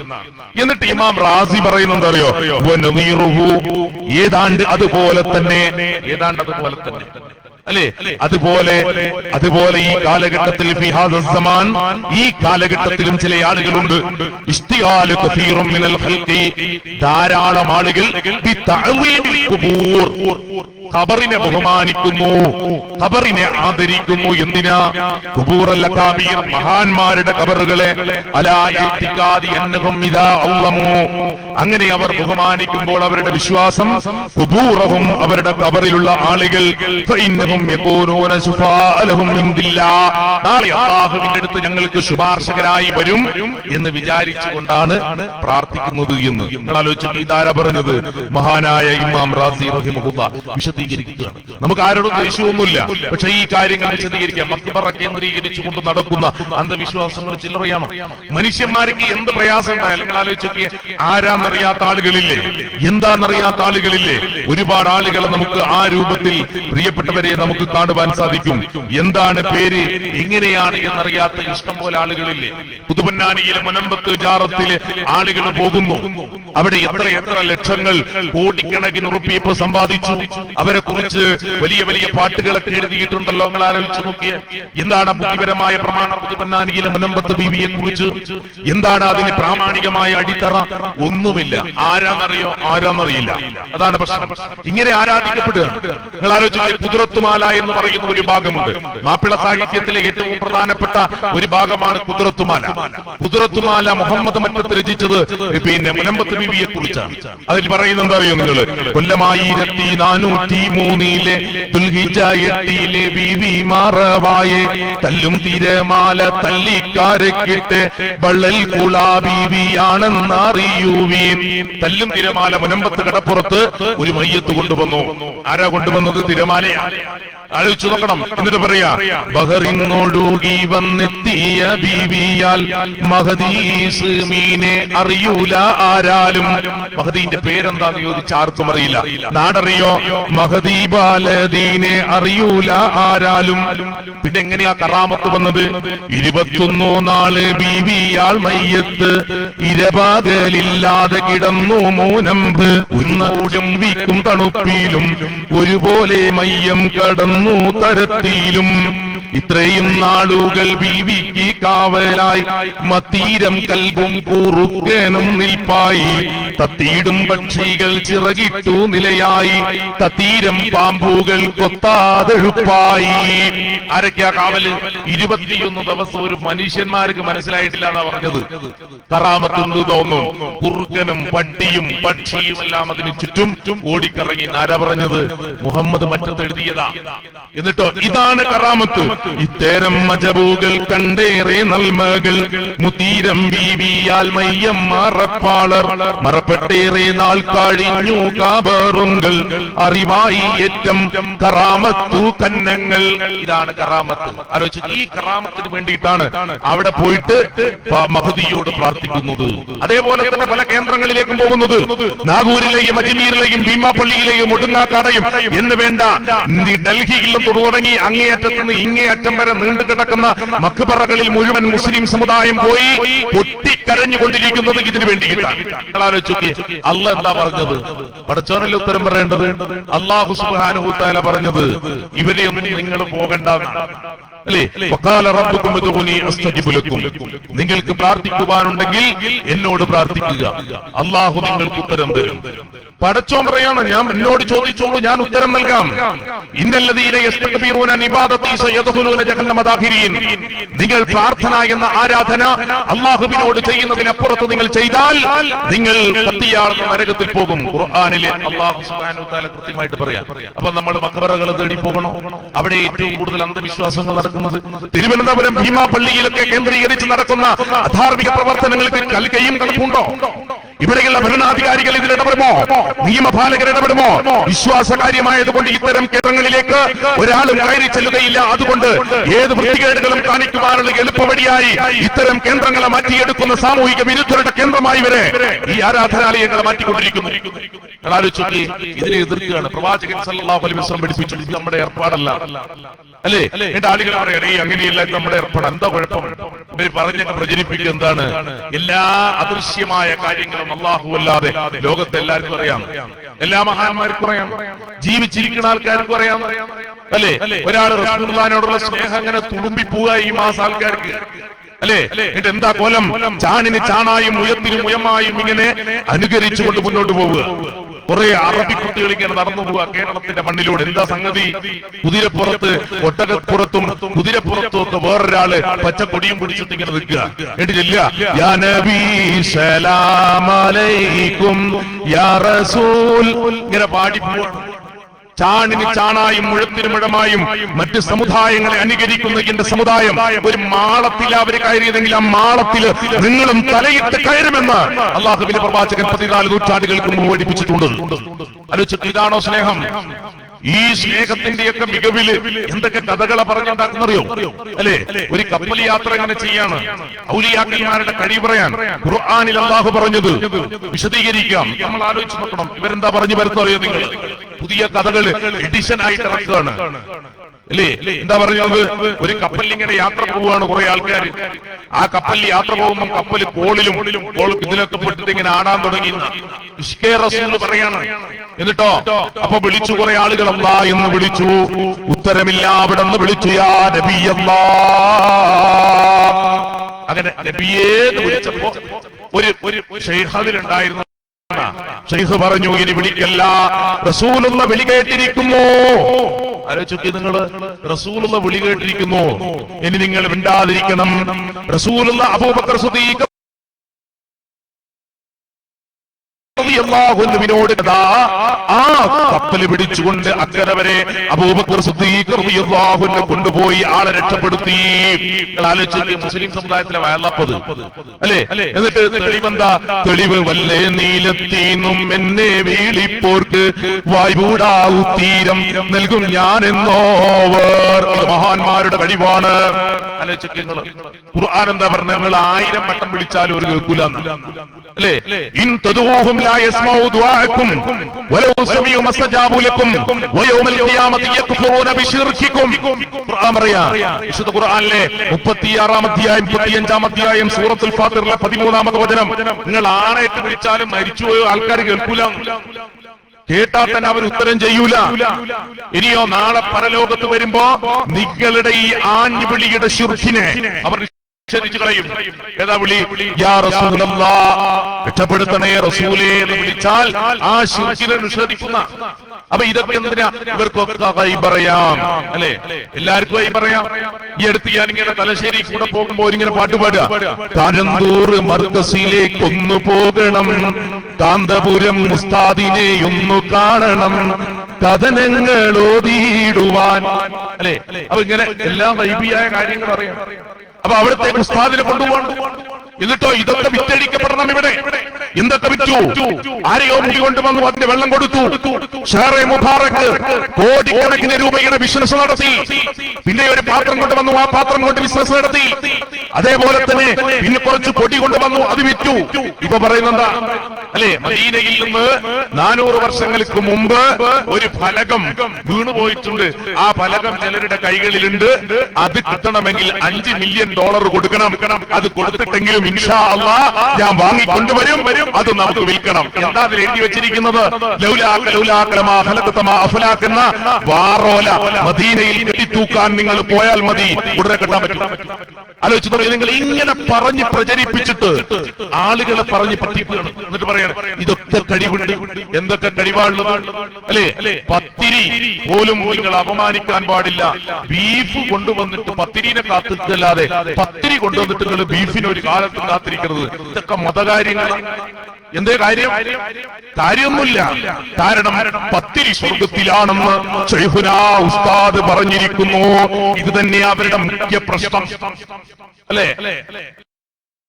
എന്റെ ഗൈബിയായ വിഷയങ്ങൾ അറിയാം. അള്ളാഹ് എന്താ പറഞ്ഞത് അല്ലെ? ഇനി ഇവര് പറഞ്ഞതാ ഈ പറഞ്ഞതൊക്കെ. ഇനി അള്ളാഹ് പറഞ്ഞു കേട്ടോളി അല്ലെ? ചില ആളുകൾ ചോദിക്കുന്നുണ്ട് പഠിച്ച ഇവര് പറഞ്ഞ കാര്യങ്ങൾ അതൊക്കെ. പത്തിരി ഇങ്ങനെ ഉണ്ട് എന്ന് ഗൈബിയായ ഉസ്താദിന് അറിവ് കിട്ടി. റിജാലുൽ ഗൈബിൽ ഉസ്താദ് മെമ്പറാണ്. അതേപോലെ തന്നെ മുടി ഉസ്താദിന് സ്വപ്നത്തിലൂടെ കിട്ടിയതാണ്. സ്വർഗത്തിലേക്ക് ടിക്കറ്റ് കൊടുക്കുന്നത് ഉസ്താദാണ്, ശൈഖാണ്. അതുകൊണ്ട് തന്നെ ഉസ്താദിന്റെ റസൂലുള്ളാഹിന്റെ റൗളയിൽ ഒരു പ്രത്യേക ഇരിപ്പിടത്തിൽ ഇരുന്ന് എന്ന ആളാണ് ശൈഖ്. ഇത് ഇവരുടെ വാദം. ഇനി ഖുർആൻ പറയണ കേട്ടോളി. പടച്ചോൻ പറയാ ഇവർക്ക് വല്ലതും കഴിയോ? വിശുദ്ധ ഖുർആൻ പറഞ്ഞു, കുല്ലാ അംലികു നഫ്സി നഫ്അൻ വലാ ദർറൻ. പ്രവാചകരെ പറയുക, സത്യവിശ്വാസികളെ ഉറക്കെ പ്രഖ്യാപിക്കുക, ലോകത്തെ ഒരു കാര്യം അല്ലെ സ്വദേഹത്തിന് തന്നെ ഉപകാരമാണോ ഉപദ്രവമാണോ എന്ന് പറയാൻ ഒരു മനുഷ്യനും സാധ്യമല്ല. ഇല്ലാ മാഷാ അല്ലാഹ്, അല്ലാഹു ഉദ്ദേശിച്ചതൊഴികെ. എന്നിട്ട് പറയാ, വലൗ കുന്തു അഅലമുൽ ഗൈബ, ഗൈബിയായ വിഷയങ്ങൾ എനിക്കറിയാമായിരുന്നുവെങ്കിൽ ലസ്തഗ്ഫർതു മിനൽ ഖൈർ, ഞാൻ ഒരുപാട് നന്മകൾ വർദ്ധിപ്പിക്കുമായിരുന്നു. ഖുർആനാണ് ഈ പറയുന്നത് അല്ലെ? അത് ഇവരുടെ കാര്യത്തിലും ശരിയല്ലേ? ശരിയാ. അവരുടെ സ്ഥാപനങ്ങളിൽ നടക്കുന്ന അവസ്ഥകളെ കുറിച്ച് അവർക്ക് പറയാൻ പറ്റുമെങ്കിൽ നിന്ദ്യമായ അവസ്ഥകൾ അവർ ഒഴിവാക്കൂലേ? നിങ്ങൾ ആലോചിച്ചേ, കുറ്റിയാടിയിലെ സിറാജുൽ ഹുദയുടെ അനിയൻ സ്ഥാപന പാറക്കടവിലെ ദാറുൽ ഹുദ. ദാറുൽ ഹുദയിൽ ഒരു പ്രശ്നമുണ്ടായി. നാളെ എന്റെ ചാനലുകാർ പൊക്കും, അത് കഴിഞ്ഞ് കുറച്ച് പോലീസുകാർ വരും എന്നിവർക്ക് മുൻകൂട്ടി ഒരു അറിവ് കിട്ടിയിരുന്നെങ്കിൽ ഇവർ ഈ ഒരു നിന്ദ്യതയിൽ നിന്ന് കരകയറുമായിരുന്നു. പക്ഷെ അവർക്ക് അറിയില്ല, അറിയില്ല എത്രത്തോളം അവനാന്റെ അല്ലെ. ഞാൻ ഇന്ന് രാവിലെ പറഞ്ഞത് വൈകുന്നേരം ചാനലുകാർ അല്ലാഹു അക്ബർ എന്ന് വിളിക്കൂല, അവർ പരമാവധി പൊലിപ്പിക്കും. എന്ന് കണ്ടാൽ 10,000 ചാനലുകൾ നെട്ടോട്ടമിട്ട് പറക്കുന്നുണ്ട് എന്ന് മനസ്സിലാക്കാനുള്ള ദീർഘവീക്ഷണം പോലും ഇവർക്ക് നഷ്ടപ്പെട്ടു പോയി എന്നുള്ളതായിരുന്നു നമ്മൾ മനസ്സിലാക്കേണ്ടത്. നിങ്ങൾ ആലോചിച്ചേ, അതിന്റെ പുറകിൽ അവരുടെ കാര്യങ്ങൾ വരെ പറയാൻ കഴിയൂല. എന്നിട്ട് പറയാ, ജനങ്ങളുടെ മുഴുവൻ കാര്യങ്ങളും പരിഹരിച്ചു കൊടുക്കുന്ന ഗൈബിയായ കേന്ദ്രങ്ങൾ അഥവാ അദൃശ്യ ലോകത്തുള്ള ചില വാർത്തകൾ ഞങ്ങൾക്ക് ലഭിക്കും അല്ലെ? ഇനി നോക്കൂ, നിങ്ങൾ പ്രവാചകന്മാരുടെ ചരിത്രങ്ങൾ ഖുർആൻ വിശദീകരിച്ചു. സുലൈമാൻ നബി അലൈഹി സ്വലാത്തു വസ്സലാമിന്റെ ചരിത്രം എടുത്ത് പരിശോധിച്ചു നോക്കൂ. സുലൈമാൻ നബി അലൈഹി സ്വലാത്തു വസ്സലാം ജിന്നും അതേപോലെ തന്നെ പക്ഷികളും എല്ലാം അള്ളാഹു കീഴ്പ്പെടുത്തി കൊടുത്ത പ്രവാചകനാണ് സുലൈമാൻ നബി അലൈഹി സ്വലാത്തു വസ്സലാം. ആ സുലൈമാൻ നബിയുടെ സൈന്യത്തിൽപ്പെട്ട ഒരാളാണ് ഹുദ്ഹുദ പക്ഷി. ഹുദ്ഹുദ പക്ഷി ബിൽഖീസിലേക്ക് ഒരു കത്തും കൊണ്ടുപോയി. കുറെ കഴിഞ്ഞപ്പോ ആളെ കാണുന്നില്ല, തിരിച്ചു വരുന്നില്ല. അപ്പൊ പറയാണ്, ഹുദ്ഹുദിന് എന്താ പറ്റിയത് എനിക്കറിയില്ല, അത് കൃത്യമായ സമയത്ത് തിരിച്ചു വരുന്നില്ല എങ്കിൽ തീർച്ചയായും അതിനെ ശിക്ഷിക്കുക തന്നെ ചെയ്യും അല്ലെ? ഭൗതിക ലോകത്ത് നടക്കുന്ന കാര്യം, ഗൈബിയായ കാര്യം സുലൈമാൻ നബിക്ക് അറിയാമെങ്കിൽ സുലൈമാൻ നബി അതിന്റെ കാര്യങ്ങൾ കൃത്യമായി കണ്ടറിയുമായിരുന്നു. രണ്ടാമത്തത് മഹാനായ യാക്കൂബ് നബി അലൈഹി സ്വലാത്തു വസ്സലാം. യാക്കൂബ് നബിയുടെ മകനാണ് യൂസുഫ് നബി അലൈഹി സ്വലാത്തു വസ്സലാം. രണ്ട് പ്രവാചകന്മാർ. ഉപ്പാപ്പയും പ്രവാചകനാണ് ഇസ്ഹാഖ് നബി അലൈഹി സ്വലാത്തു വസ്സലാം. അവരുടെ വാപ്പയായ ഇബ്രാഹിം നബി അലൈഹി സ്വലാത്തു വസ്സലാം പ്രവാചക കുടുംബത്തിലെ പ്രവാചക പരമ്പരയായി വരുന്ന ഒരു കുടുംബം. ആ യാക്കൂബ് നബിയുടെ മകൻ യൂസുഫ് നബി അലൈഹി സ്വലാത്തു വസ്സലാം കിണറ്റിൽ കിടക്കുന്നു. കുട്ടികൾ വന്നു, ഇക്കാക്കമാര് വന്നു. ഇക്കാക്കമാരൊക്കെ കൂടെ കിണറ്റിലിട്ടു. ഉപ്പാന്റെ അടുത്ത് വന്നിട്ട് പറഞ്ഞു, ഉപ്പ, ഞങ്ങൾ യൂസുഫിനെ ഇങ്ങനെ അവിടെ ഇരുത്തി മത്സരിക്കുകയായിരുന്നു. അപ്പൊ ചെന്നായ പിടിച്ചു, തെളിവ് എവിഡൻസ് ഉണ്ട്, അത് ഇതാണ്. കീറാത്ത നല്ല ആട്ടിന്റെ രക്തം മണക്കുന്ന കുപ്പായം കൊടുത്തപ്പോ ഉപ്പ പറഞ്ഞെന്താ, ഇവരെ പോലെയാണെങ്കിൽ അള്ളാന്റെ ഔലിയാക്കന്മാര് പ്രവാചകന്മാരാണല്ലോ, അതിലാർക്കും സംശയമില്ലല്ലോ. എങ്കിൽ ഇവരുടെ ഭാഷയിലാണെങ്കിൽ യാക്കൂബ് നബി എന്താ പറയേണ്ടത്? അതൊക്കെ അവിടെ നിൽക്കട്ടെ, കുപ്പായ അവിടെ എന്റെ മോനെ പോയിട്ട് കിണറ്റൊന്ന് കയറ്റിക്കൂടാ പറയണ്ടേ? പറഞ്ഞോ? ഭൗതിക ലോകത്തല്ലേ? നിങ്ങൾ ആലോചിച്ച് നോക്കിയേ, എന്താ യാക്കൂബ് നബി പറഞ്ഞത് അല്ലെ? ഫസബ്റുൻ ജമീൽ, ഞാൻ ഭംഗിയായി ക്ഷമിക്കും. വല്ലാഹു മുസ്തആൻ അലാ മാ തസിഫൂൻ, അല്ലാഹു എനിക്ക് ഈ കാര്യത്തിൽ കൃത്യമായ ഒരു സഹായം ചെയ്തു തരിക തന്നെ ചെയ്യും. അങ്ങനെ വർഷങ്ങളോളം ഈജിപ്തിൽ മിസ്റിൽ ജീവിക്കുന്നു. ആരെ? യൂസുഫ് നബി അലൈഹി സ്വലാത്തു വസ്സലാം. പക്ഷേ അവിടെ പോലും ജീവിച്ചിരിക്കുന്നത് എവിടെയാണെന്ന് പോലും പ്രവാചകനായ യാക്കൂബ് നബിക്ക് മനസ്സിലാവുന്നില്ല. ലോകത്തുള്ള എല്ലാ കാര്യങ്ങളും ഇവർ നോക്കിയിട്ട് പറയണം. എന്തിൽ നോക്കിയിട്ട് അല്ലെ? ഇവരുടെ കയ്യിൽ നോക്കിയിട്ടും രാശിയെ നോക്കിയിട്ടും മനസ്സിൽ നോക്കിയിട്ടും നഹ്സ് നോക്കിയൊക്കെ പറയാൻ പോവുകയാണ്. കോടികൾ കൊണ്ടുപോവങ്ങനെ ഇസ്ലാമിന്റെ എല്ലാ ആശയങ്ങളെയും വിറ്റു. ഒരാശയത്തെ വിട്ടില്ല. ഇസ്ലാമിന്റെ ഏതിനെ വിൽക്കാത്ത നിങ്ങൾ ആലോചിച്ച് നോക്കിയ മത പൗരോഹിത്യം ഇസ്ലാമിന്റെ സുന്ദരമായ ആശയങ്ങളിൽ പ്രവാചകന്റെ പേരിൽ സ്വലാത്ത് ചൊല്ലൽ ഏറ്റവും സുന്ദരമായ ആശയമാണ്. ഞാൻ ഇടയ്ക്ക് സൂചിപ്പിക്കട്ടെ, അത് വിറ്റില്ലേ? എത്ര ലക്ഷങ്ങൾ കൊണ്ടുപോയി നിങ്ങൾ ആലോചിച്ചേ. മലപ്പുറത്തെ മേൽമുറിയിലെ സ്വലാത്ത് നഗറിൽ തങ്ങളെ എത്ര നേരമായി വന്നിട്ട് തങ്ങളെ അവിടെ നിന്ന് കാണുന്നില്ല, തങ്ങളെ പ്രാർത്ഥിച്ച് ഇയാൾ അടവ് മാറ്റും. അവസാനം പറയും, ഈ സ്വലാത്തിന്റെ നഗറിലേക്ക് ഒരുപാട് വളകളും മാലകളും സംഭാവന ചെയ്ത സഹോദരിമാരുണ്ട് തങ്ങളെ, അതുകൊണ്ട് അവരുടെ എല്ലാ വിഷമങ്ങളും നീ മാറ്റിക്കൊടുക്കണം തങ്ങളെ, അങ്ങ് മദീനയിൽ കിടക്കുന്ന തങ്ങളെ. അപ്പൊ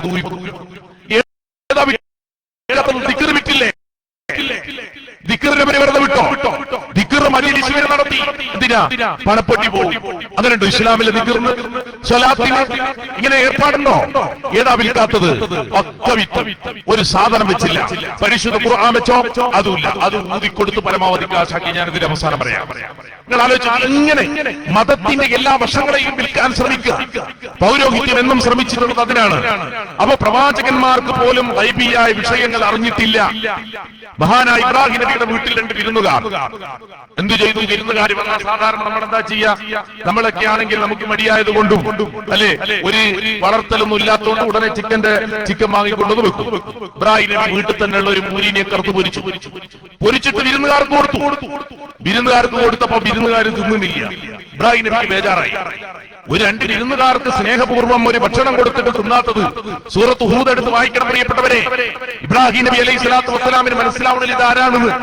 ഇബ്രാഹിം നബിയോട് അവർ പറയാ, ഞങ്ങൾ ഭക്ഷണം കഴിക്കൂല, ഞങ്ങളുടെ 2 മലക്കുകളാണ്. അപ്പോഴാണ് ഖലീലുല്ലാഹ് ഇബ്രാഹിം നബി അലൈഹി സ്വലാത്തു വസ്സലാം ഈ വന്നിരിക്കുന്ന മലക്കുകളാണെന്ന് മനസ്സിലായത്.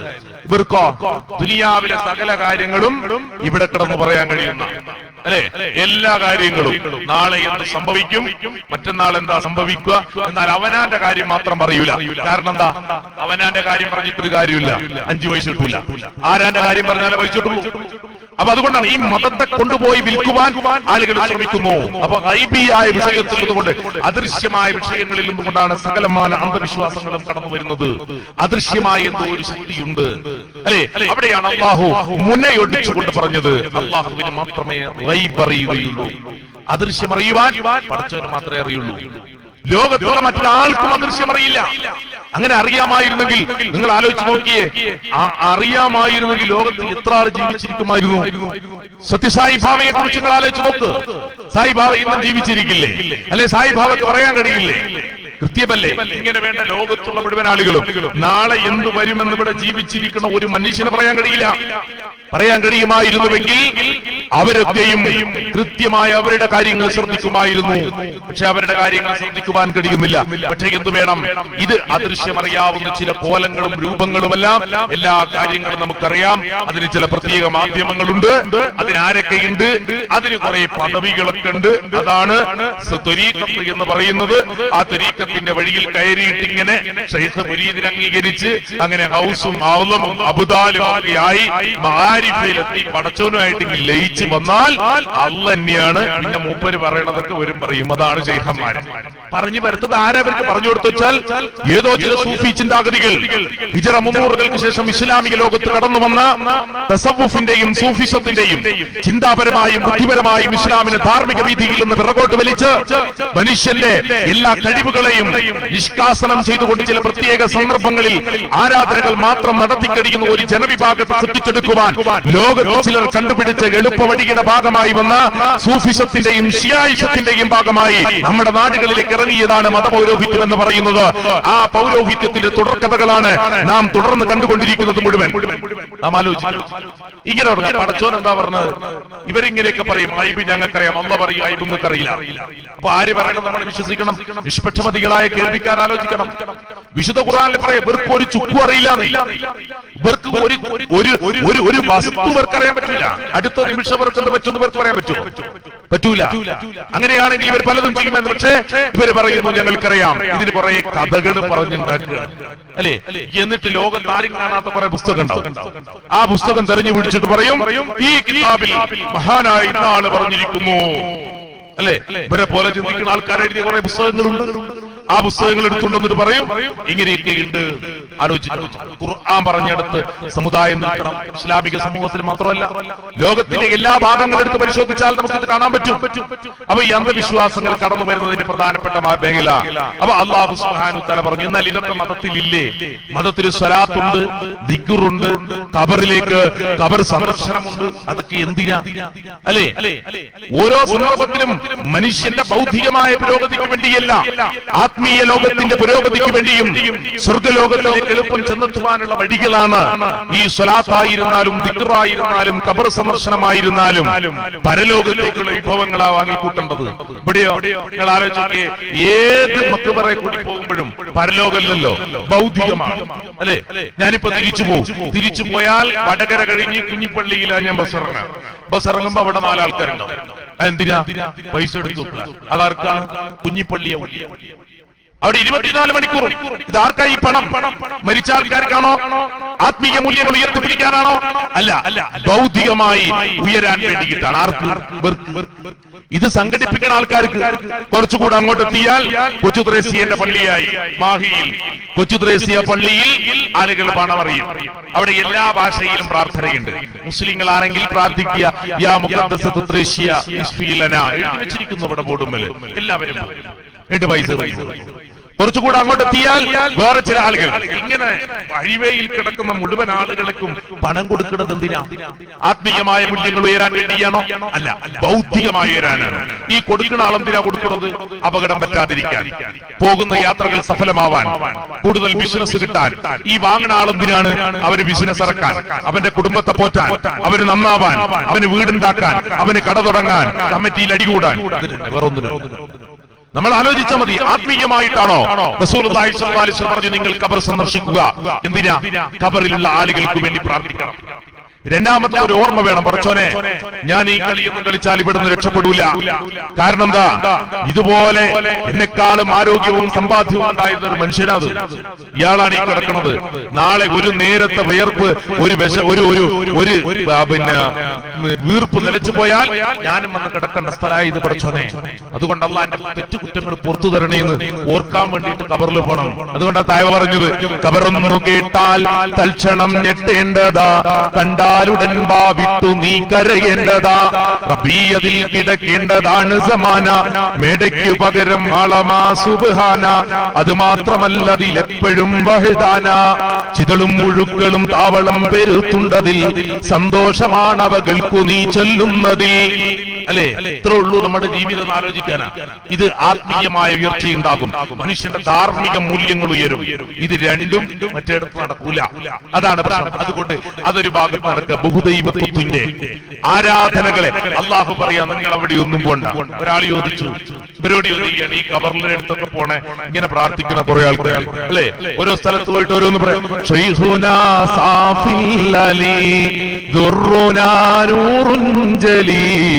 മുസ്തജാബുൽ ഫുളലി സീദുനാ സിയം വലി ഖൽബതൻ യതഅബ്ബദു طول ليل يسجد منكرا يتباعد سيدنا سيم ولي. അവ വേക്കിൽ വരുന്ന ആൾക്കാർക്ക് ഇതൊന്നും തിരിയൂല. മണിച്ച് പണത്തിന്റെ കളം തോന്നുന്നതിനനുസരിച്ച് മണിക്കൂര്. അപ്പൊ അസ്സലാത്തു അലൻ നബി വസ്സലാമു അലർ റസൂൽ അഷ്ഫീഇൽ അബ്തഗി വൽ ഹബീബിൽ അറബി. ഇതിങ്ങനെ ആലോചിച്ചു, ഇതിങ്ങനെ ഏറ്റു ചൊല്ലി ഇങ്ങനെ പലയിടത്തിലും പോക്കുണ്ടല്ലോ. ഇവരോട് ചോദിച്ചാൽ അള്ളാഹുവിനെ കുറിച്ചൊന്ന് ചോദിച്ചു, ഇവർ പറയും അങ്ങനെ എടുക്കാനൊന്നും പറ്റൂല. കാരണം എന്താ? കരണ്ട് നേരിട്ട് എടുക്കാൻ പറ്റുമോ? മുഖ്യമന്ത്രിനെ നേരിട്ട് കാണാൻ പറ്റുമോ? പറ്റൂലല്ലോ. അല്ലേ? എന്താണ് നിങ്ങൾ പറയുന്നത്? അല്ലേ? ഉമ്മൻചാണ്ടിയുടെ അടുത്ത് പോണെങ്കിൽ ഇവിടെയുള്ള ഒരു DCC മെമ്പറേയും കൂട്ടി പോകണം. അല്ലെ? എന്നിട്ടോ പറയണം, ഇന്ന പ്രദേശത്ത് മേലാറ്റൂരിലുള്ള ഇന്നയാളാണ്. അതുപോലെ അല്ലാഹുവിന്റെ അടുത്തേക്ക് മാരിഫികളായ ഔലിയാക്കന്മാർ പറഞ്ഞു കൊടുക്കണം. അല്ലെ? അപ്പൊ ആർക്കാ അറിവ്? അല്ലാഹുക്കാ ഔലിയാക്ക. നമ്മൾ പടച്ചോൻ ആരെങ്കിലും പറഞ്ഞു കൊടുക്കണോ കൂട്ടരെ? അവരെ അല്ലാഹുവിനെ കണ്ടിക്കണമെങ്കിൽ അല്ലാഹ് പറയാ, ഇങ്ങനെ എത്ര സ്നേഹത്തോടെ ഇറങ്ങുന്നത്.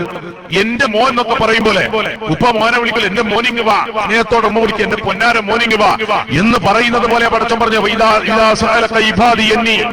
എന്റെ അടിമ എന്നെ കുറിച്ച് ചോദിക്കുക പറഞ്ഞു കൊടുക്കുക പ്രവാചകരെ, വിശ്വാസികളെ, സമീപസ്ഥനാണെന്ന്. വിദൂരത്തെന്നല്ല, മധ്യസ്ഥം വേണമെന്നല്ല, ഇടനിലക്കാരൻ വേണമെന്നല്ല, പടച്ചോന്റെ അടുത്തേക്ക് നേരിട്ട്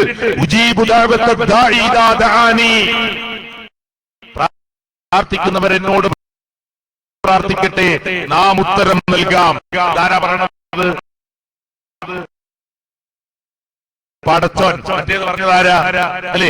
പ്രമാണങ്ങളുടെ പിൻബലമില്ലാത്ത ബുദ്ധിയുടെ പിൻബലമില്ലാത്ത പൗരോഹിത്യത്തിന്റെ തടവറയിൽ തളച്ചിടുന്ന ആധുനിക പൗരോഹിത്യം പറയുമോ വേണ്ട വസീലത്ത് വേണമെന്ന് ലോകത്തിന്റെ രാജാവ്. നമ്മുടെ വിശ്വാസം, നമ്മുടെ പാപമോചനത്തിന്റെ മനസ്സ്, നമ്മുടെ സൽക്കർമ്മങ്ങൾ മാത്രം മതി. എല്ലാ തിന്മകളെയും മാറ്റിമറിച്ച് നന്മയുടെ സ്വർഗത്തിന്റെ പൂങ്കാവനം നിങ്ങൾക്ക് മുന്നിൽ വിരിയിച്ചു തരുമെന്ന് പടച്ച തമ്പുരാൻ പറയുന്നു. ഇല്ലാമൻ താപവ ആമന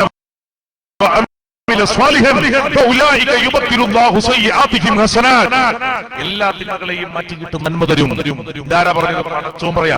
എവിടെ പറഞ്ഞത്? സൂറത്തുൽ ഫുർഖാനിലെ ഇബാദുർ റഹ്മാൻ, അല്ലാഹുവിന്റെ ഇഷ്ടദാസന്മാരുടെ ഗുണഗണങ്ങൾ എണ്ണി പറഞ്ഞെടുത്ത് വേണ്ട ഒന്നുകൂടെ അല്ലാഹു വ്യക്തമാക്കി. ഖുൽ യാ ഇബാദിയല്ലദീന അശ്റഫു അലാ അൻഫുസിഹിം, അബദ്ധങ്ങൾ പറ്റിപ്പോയ എന്റെ പ്രിയപ്പെട്ട എന്റെ അടിയാറുകളെ, എന്റെ ദാസന്മാരെ.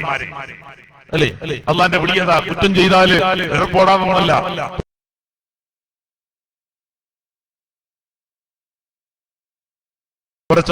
പറഞ്ഞത് അള്ളാന്റെ കാരുണ്യത്തെ കുറിച്ച് നിങ്ങൾ നിരാശനായിട്ട് മാത്രമേ പൗരോഹിത്യത്തിന്റെ വാതിലുകൾ അവർക്ക് മുന്നിൽ തുറന്നു കൊടുക്കപ്പെടുന്നുള്ളൂ എന്നുള്ളതാണ്. ഇങ്ങനെ അന്ധവിശ്വാസങ്ങൾ പലതും വരുന്നത്. അള്ളാഹുവിന്റെ കാരുണ്യത്തെ നിരാകരിക്കണം. അള്ളാഹു അടുത്തല്ല എന്ന് പറയണം. അള്ളാഹു കണ്ടനാടിയേക്കാൾ അടുത്തവനാണ് എന്ന ഖുർആനിന്റെ അർത്ഥശങ്കക്കിടയില്ലാത്ത പ്രഖ്യാപനത്തെ മാറ്റിവെച്ചുകൊണ്ടല്ലാതെ ഇത്തരം അന്ധവിശ്വാസങ്ങളെ സമൂഹത്തിൽ നടക്കൂല. അപ്പോ പ്രിയപ്പെട്ടവരെ, നമ്മൾ ആലോചിച്ചു എന്നിട്ട് ഈ രൂപത്തിൽ ഇതിന്റെ ബേസ് ാണ് ലോകത്ത് മുഴുവൻ അന്ധവിശ്വാസങ്ങൾ കടന്നു വരിക. നേരത്തെ ഇവിടെ സൂചിപ്പിച്ചു, കേട്ടില്ലേ നിങ്ങൾ? നേരത്തെ ഇവിടെ പറഞ്ഞു കൂടോത്തരവും സിഹറും മാരണവുമായി ബന്ധപ്പെട്ടുകൊണ്ട് അടുത്ത ഏറ്റവും നല്ല വിശ്വാസത്തിനുള്ള ഏർപ്പാടാണ്. അതും ശിർക്കാണ് സംഗതി. ലോകത്തെ ഒന്നാമത്തെ അന്ധവിശ്വാസം ശിർക്ക്, രണ്ടാമത്തെ അന്ധവിശ്വാസമായ സിഹറും ശിർക്കാണ്. അല്ലെ? സിഹറിലൂടെ എന്താ ഒരാൾ ചെയ്യുന്നത്? ഒരാൾ ചെയ്യത് തന്നെയാണ്. പോയി മുട്ടയിലെഴുതുന്നു, കരിക്കിലെഴുതുന്നു, തകിടിലെഴുതുന്നു, ഇയാൾ വെക്കുന്നു. വെച്ചിട്ട് എന്താ പറയാ? നാളെ നേരം വെളുക്കുമ്പോ അല്ലെങ്കിൽ അടുത്ത ആഴ്ച ഇയാൾ മരിച്ചു പോകണം, അല്ലെങ്കിൽ ഇയാൾ ഛർദ്ദിച്ച് അവശനായി പോകണം, അല്ലെങ്കിൽ ഇയാൾക്ക് തലവേദന. അല്ലെ? ഒരു പുസ്തകത്തിൽ ഞാൻ വായിച്ചത് കണ്ണേറ് കൊണ്ട് മൈഗ്രെയിൻ വരെ ഉണ്ടാവും. ആലോചിച്ചു. എന്നാ അതിനൊക്കെയുള്ള ചികിത്സ എന്താ? അല്ലെ? മഞ്ഞപ്പിത്തം വരുമല്ലോ. കോയിമുട്ട വില 4 റുപ്യന്റെ ആർക്കും വേണ്ടാത്ത കോയിമുട്ടയെ ഇപ്പൊ ആരും അത് വാങ്ങുന്നില്ല, കുറഞ്ഞു വരികയാണ്. ആ കോയിമുട്ടയിൽ 4 കോളം വരച്ചിട്ട് മാതാബാ നെയ്തിച്ചാല് ഒരു മനുഷ്യരുടെ തലചുറ്റി പോവെങ്കില് അങ്ങനെ 4 കോയിമുട്ടങ്ങൾ മേലാറ്റൂർ അങ്ങാടിയിൽ എഴുതി വെച്ചോ, ഞങ്ങളൊക്കെ ഒന്ന് തലകുത്തി താഴുകട്ടെ. പറ്റുമോ? പ്രിയപ്പെട്ടവരെ, ഇത് വെറുതെ പറയണതല്ല. നമ്മൾ ചിന്തിക്കണം. അങ്ങനെ ഒരു കരിവ്, ഒരു മുട്ടക്കോ, ഒരു തകിടിനോ, ഒരു കരിക്കിനോ, ഒരു ചീർപ്പിനോ, ഒരു മുടിക്കോ ഒന്നുമില്ല. ഇതിലെന്താ അവർ ആഗ്രഹിക്കുന്നത്? ഇങ്ങനെ എഴുതി വെച്ച് ഒരു മുറ്റത്ത് കൊണ്ടുപോയി വെച്ചാൽ ശൈത്താൻ സഹായിക്കും. അല്ലെ? ചിലര് ഫത്വ കൊടുത്തു. എന്താ സഹായിക്കാം? അവന്റെ കൈവിപ്പെട്ടത്. അല്ലെ? നിങ്ങൾ ആലോചിച്ചു. ഇത് പറഞ്ഞു നടക്കുക ആളുകൾ. അപ്പൊ ഇത് എന്താ ഇതിലൂടെ ആഗ്രഹിക്കുന്ന? അള്ളാഹു അല്ലാത്തവരിൽ നിന്നുള്ള ഗുണവും ദോഷവും. അതിനെന്താ പേര്? ശിർക്ക് എന്നാ പറയാ. അതുകൊണ്ടാണ് റസൂലുള്ളാഹി പറഞ്ഞത് വൻ പാപങ്ങളിൽ രണ്ടാമത്തെ ശിർക്കാണ്. ഇനി വേറെയും ചില ഉപദ്രവങ്ങളൊക്കെ ഇവരെ കൊണ്ടുണ്ട്. രാവിലെ തന്നെ എഴുന്നേറ്റ് വരുന്ന ഒരു മനുഷ്യൻ വാതിൽ തുറന്നപ്പോൾ സുന്ദരമായ ഒരു കോയിമുട്ട കണ്ടു. ഇയാൾ ഞെട്ടി. പടച്ച തമ്പുരാനെ ആരോ എന്തോ ചെയ്തിട്ട് ഇയാൾക്ക് പനി വന്ന് ഉറച്ചു. ഇയാൾ ആകെ വേദനാവുകയാണ്. ഇനി എന്തൊക്കെയാ സംഭവിക്കുക എന്നറിയില്ല.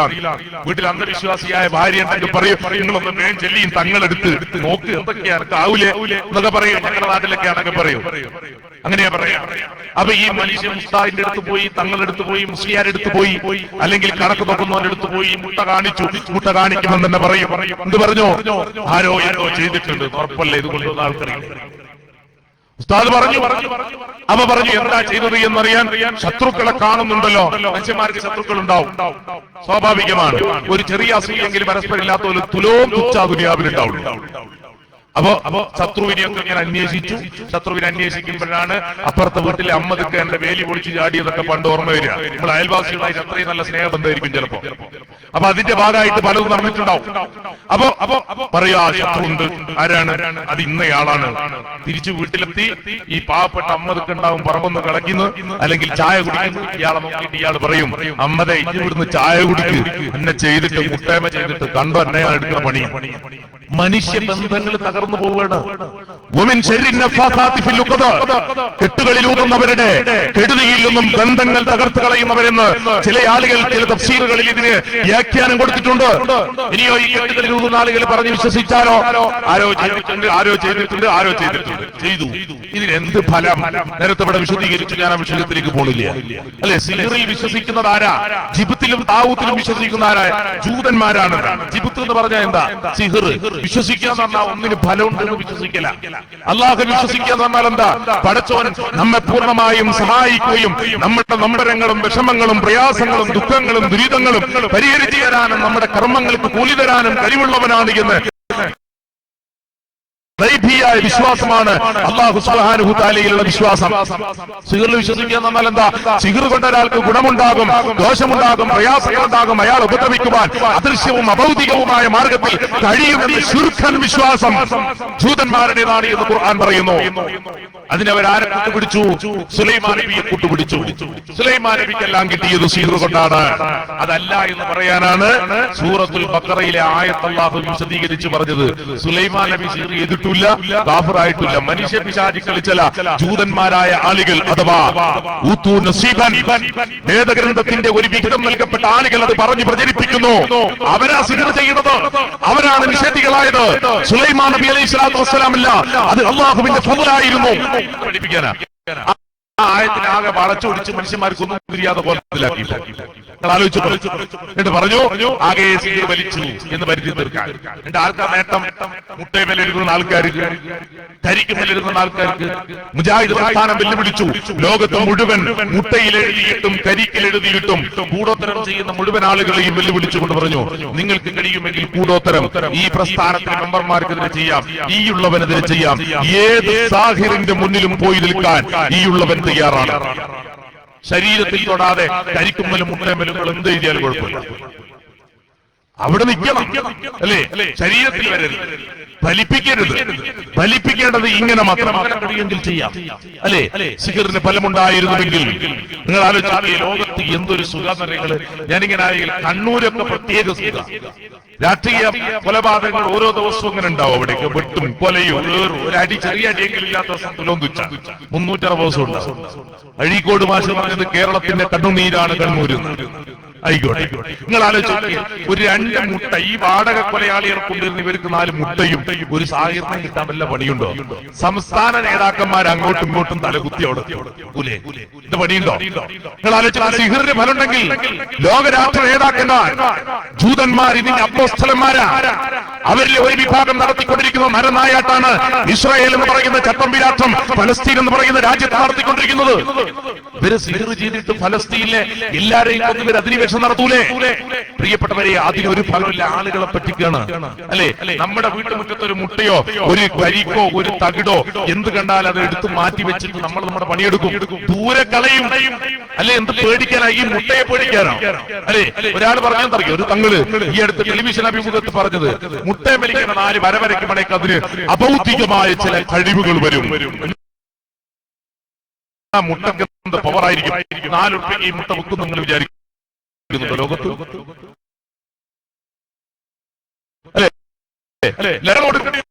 കിട്ടണിയാവത്. കാരണം ചിലരൊക്കെ തളരണം. നമ്മൾ ലോകസ്പിച്ച് പുതിയ എല്ലാവരും ആ രൂപത്തിൽ നമ്മുടെ ഇതും കൊണ്ട് നടക്കുകയാണ്. കൂടോത്തരം ഒഴിപ്പിക്കൽ. മാതൃഭൂമി പത്രത്തിലും വൈകുന്നേരം ഇറങ്ങുന്ന കുറെ സായാഹ്ന പത്രങ്ങളൊക്കെ ഉണ്ട്. അതിന്റെയൊക്കെ പറയണ കൂടോത്തരം ഒഴിപ്പിക്കുന്നു, മുസ്ലിം ജിന്നിനെ പറഞ്ഞയക്കുന്നു, മുസ്ലിം സിഹിറിനെ ഒഴിപ്പിക്കുന്നു. അതെന്താ കോലം? ദുനിയാവിൽ പലതും കേട്ടിട്ടുണ്ട്. മുസ്ലിം ജിന്ന്, ഹൈന്ദവ ജിന്ന്, ഇങ്ങനെയൊക്കെ ഉണ്ടാവും. ഒരു മനുഷ്യൻ കൂടാൻ വരുമ്പോ ആളുകൾ പറയാണ്. എന്നിട്ട് മതത്തിന്റെ പേരിൽ വൻ തട്ടിപ്പ് നടത്തിക്കൊണ്ടിരിക്കുന്ന ഒരു സന്നാഹം. ഇത്തരം കേന്ദ്രങ്ങളിലേക്ക് ആളുകൾ പോകുന്നു. അങ്ങനെ ബാധ ഒഴിപ്പിക്കാനും സിഹിർ ബാത്തിലാക്കാനുമുള്ള പരിപാടി എന്താ എന്ന് നമ്മൾ മനസ്സിലാക്കണം. എല്ലാം കൂടെ ഒന്നായിട്ടായിട്ട് പറയാം. എല്ലാത്തിനും ഒരു ചികിത്സയാണ്. രണ്ടാമത്തെ വിഷയം എന്താ? ഇവിടെ ആകെ പ്രശ്നം ജിന്നു കൂടലാണ്. എല്ലാവർക്കും ജിന്നാണ്. അല്ലെ, ജിന്നു കൂടിയിട്ട് നടക്കാൻ വയ്യ. എന്തേ? ജിന്ന് ആളുകളുടെ ശരീരത്തിലേക്ക് വരികയാണ്. ഇതെങ്ങനെയാ തിരിച്ചറിയേണ്ടത്? എന്തെങ്കിലും ശാരീരിക അസ്വാസ്ഥ്യം ഉണ്ടാകുമ്പോ ഉടനെ പോകും. എങ്ങോട്ടാ പോവുക? അല്ലെ, നമ്മുടെ ഇതിന് ചികിത്സിക്കുന്ന ആളുകൾ, ഞാൻ ഇന്നലെ സംസാരിച്ചത് പരപ്പനങ്ങാടിയില്ല, അവരെന്നോട് പറഞ്ഞു അവിടെ ഒരു ബീവി ഉണ്ട്, ജിന്നു ബീവി എന്നാ പേര്. അതെ, അങ്ങനെ പറഞ്ഞാൽ തന്നെ വിശ്വസിക്കരുത്. ജിന്നിനെ പ്രവാചകന്മാരല്ലാത്ത ആരെങ്കിലും കണ്ടൊന്ന് ദുനിയാവ് പറഞ്ഞ ഓന്റെ ഒറ്റ വാക്ക് വിശ്വസിക്കരുതെന്ന മഹാനായ ഇമാം ഷാഫിഈ റഹിമഹുല്ലാഹ് പഠിപ്പിച്ചത്. അല്ലെ, ഒരാളെ വാക്ക് പഠിപ്പിക്കരുത്. നമ്മൾ ആലോചിച്ചു. അപ്പൊ ആളുകൾക്ക് കൂടലിറക്കാൻ പോകണം, ബാധ ഒഴിപ്പിക്കൽ. അല്ലെ, എപ്പ ഈ ബാധ കയറിയത്?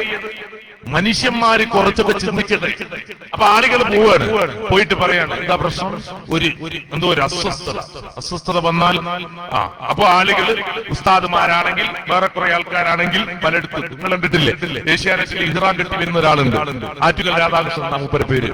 മൂപ്പരുടെ നിരന്തരം പണിതാ ഇതിങ്ങനെ നീക്കി വെച്ച് ആൾക്കാർക്ക് രാശി പറഞ്ഞു കൊടുക്കില്ല. മൂപ്പര മോളെ കാണാതായപ്പോഴാണ് തിരുവനന്തപുരം പോലീസ് സ്റ്റേഷൻ. നിങ്ങൾ ആലോചിച്ചു, നാട്ടിലെ മുഴുവൻ ആൾക്കാരുടെ മക്കളെയും കണ്ടിട്ടില്ലെങ്കിൽ 4 ദിവസം കൊണ്ടുവരും, 5 ദിവസം കൊണ്ടുവരും. ഇത് രോഹിണിയിൽ ഇന്നതാണെന്നത് ആയില്യത്തിൽ അങ്ങോട്ട് മാറിയിട്ടുണ്ട്, വെറുതെ അങ്ങനെ പറയാണ്. അല്ലെ, ഇവിടെ ആൾക്കാരൊക്കെ പറഞ്ഞു കൊടുത്താണ്. ആ മൂപ്പര മോളെ കാണാതായപ്പോ പോലീസ് സ്റ്റേഷനിലെ. നിങ്ങൾ ആലോചിച്ചു എവിടെത്തി ഈ സമുദായം ഇങ്ങനെ പോകുമ്പോ ഉസ്താദുമാരെടുത്തൊക്കെ പോകും. ചിലര് മുസ്ലിങ്ങളാണെങ്കിൽ രാവിലത്തെ ഉസ്താദുമാരെടുത്ത് പോയി. അങ്ങനെ കരുനാഗപ്പള്ളിയിലെ ഹസീന പോയി, എടപ്പാളിലെ ഫർസാന പോയി, പത്തനംതിട്ടയിലെ ആതിര പോയി, മലപ്പുറം ജില്ലയിലെ ശകുന്തള പോയി, ദുർഗാപ്രസാദിന്റെ അടുത്ത് ഇവരെടുത്തു വെച്ചു, പലയെടുത്തു വെച്ചു, മുസ്ലിയാമാര് കൊണ്ടുവന്നു വെച്ചു, തങ്ങന്മാര് കൊണ്ടുവന്നു വെച്ചു, മൗലവിമാര് കൊണ്ടുവന്നു വെച്ചു. ഒരു വിഷമം വേണ്ട ആർക്കും, എല്ലാവരും അപ്പൊ ഇതൊക്കെ വെച്ചു, ഈ പല വെച്ചു. എന്നിട്ട് ആളുകളെ മാറ്റിവെക്കാൻ തുടങ്ങി.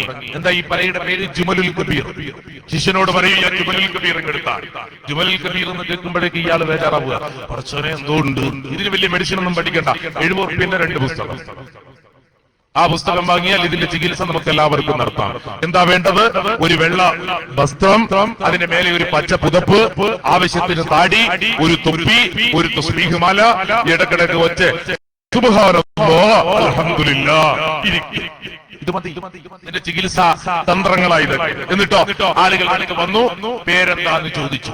പേര് പറഞ്ഞു. പേരെന്താ പറഞ്ഞത്? ആളുകൾ പല പേരുകളും പറഞ്ഞു. ചിലര് പിന്നെ പോയ ആള് പേര് പറഞ്ഞു. അല്ലെ, അപ്പൊ എന്റെ പേരായിക്കോട്ടെ റാഫി എന്ന് പറഞ്ഞു. വിചാരിക്കുക ഞാൻ ഉസ്താദിന്റെ അടുത്ത് പോയി പ്രശ്നങ്ങൾ കണ്ടുപിടിക്കണം. ജിന്നും സീറൊന്നും തിരിച്ചറിയാൻ ലോകത്ത് അളക്കുന്ന എന്തെങ്കിലും ഒരു മാപിനി ഇന്നേതുവരെ കണ്ടുപിടിക്കപ്പെട്ടിട്ടില്ല. തിരിച്ചറിയണ്ടേ? അല്ലെ, സ്റ്റെതസ്കോപ്പ് വെച്ചാൽ തിരിച്ചറിയുമോ? ഇല്ല.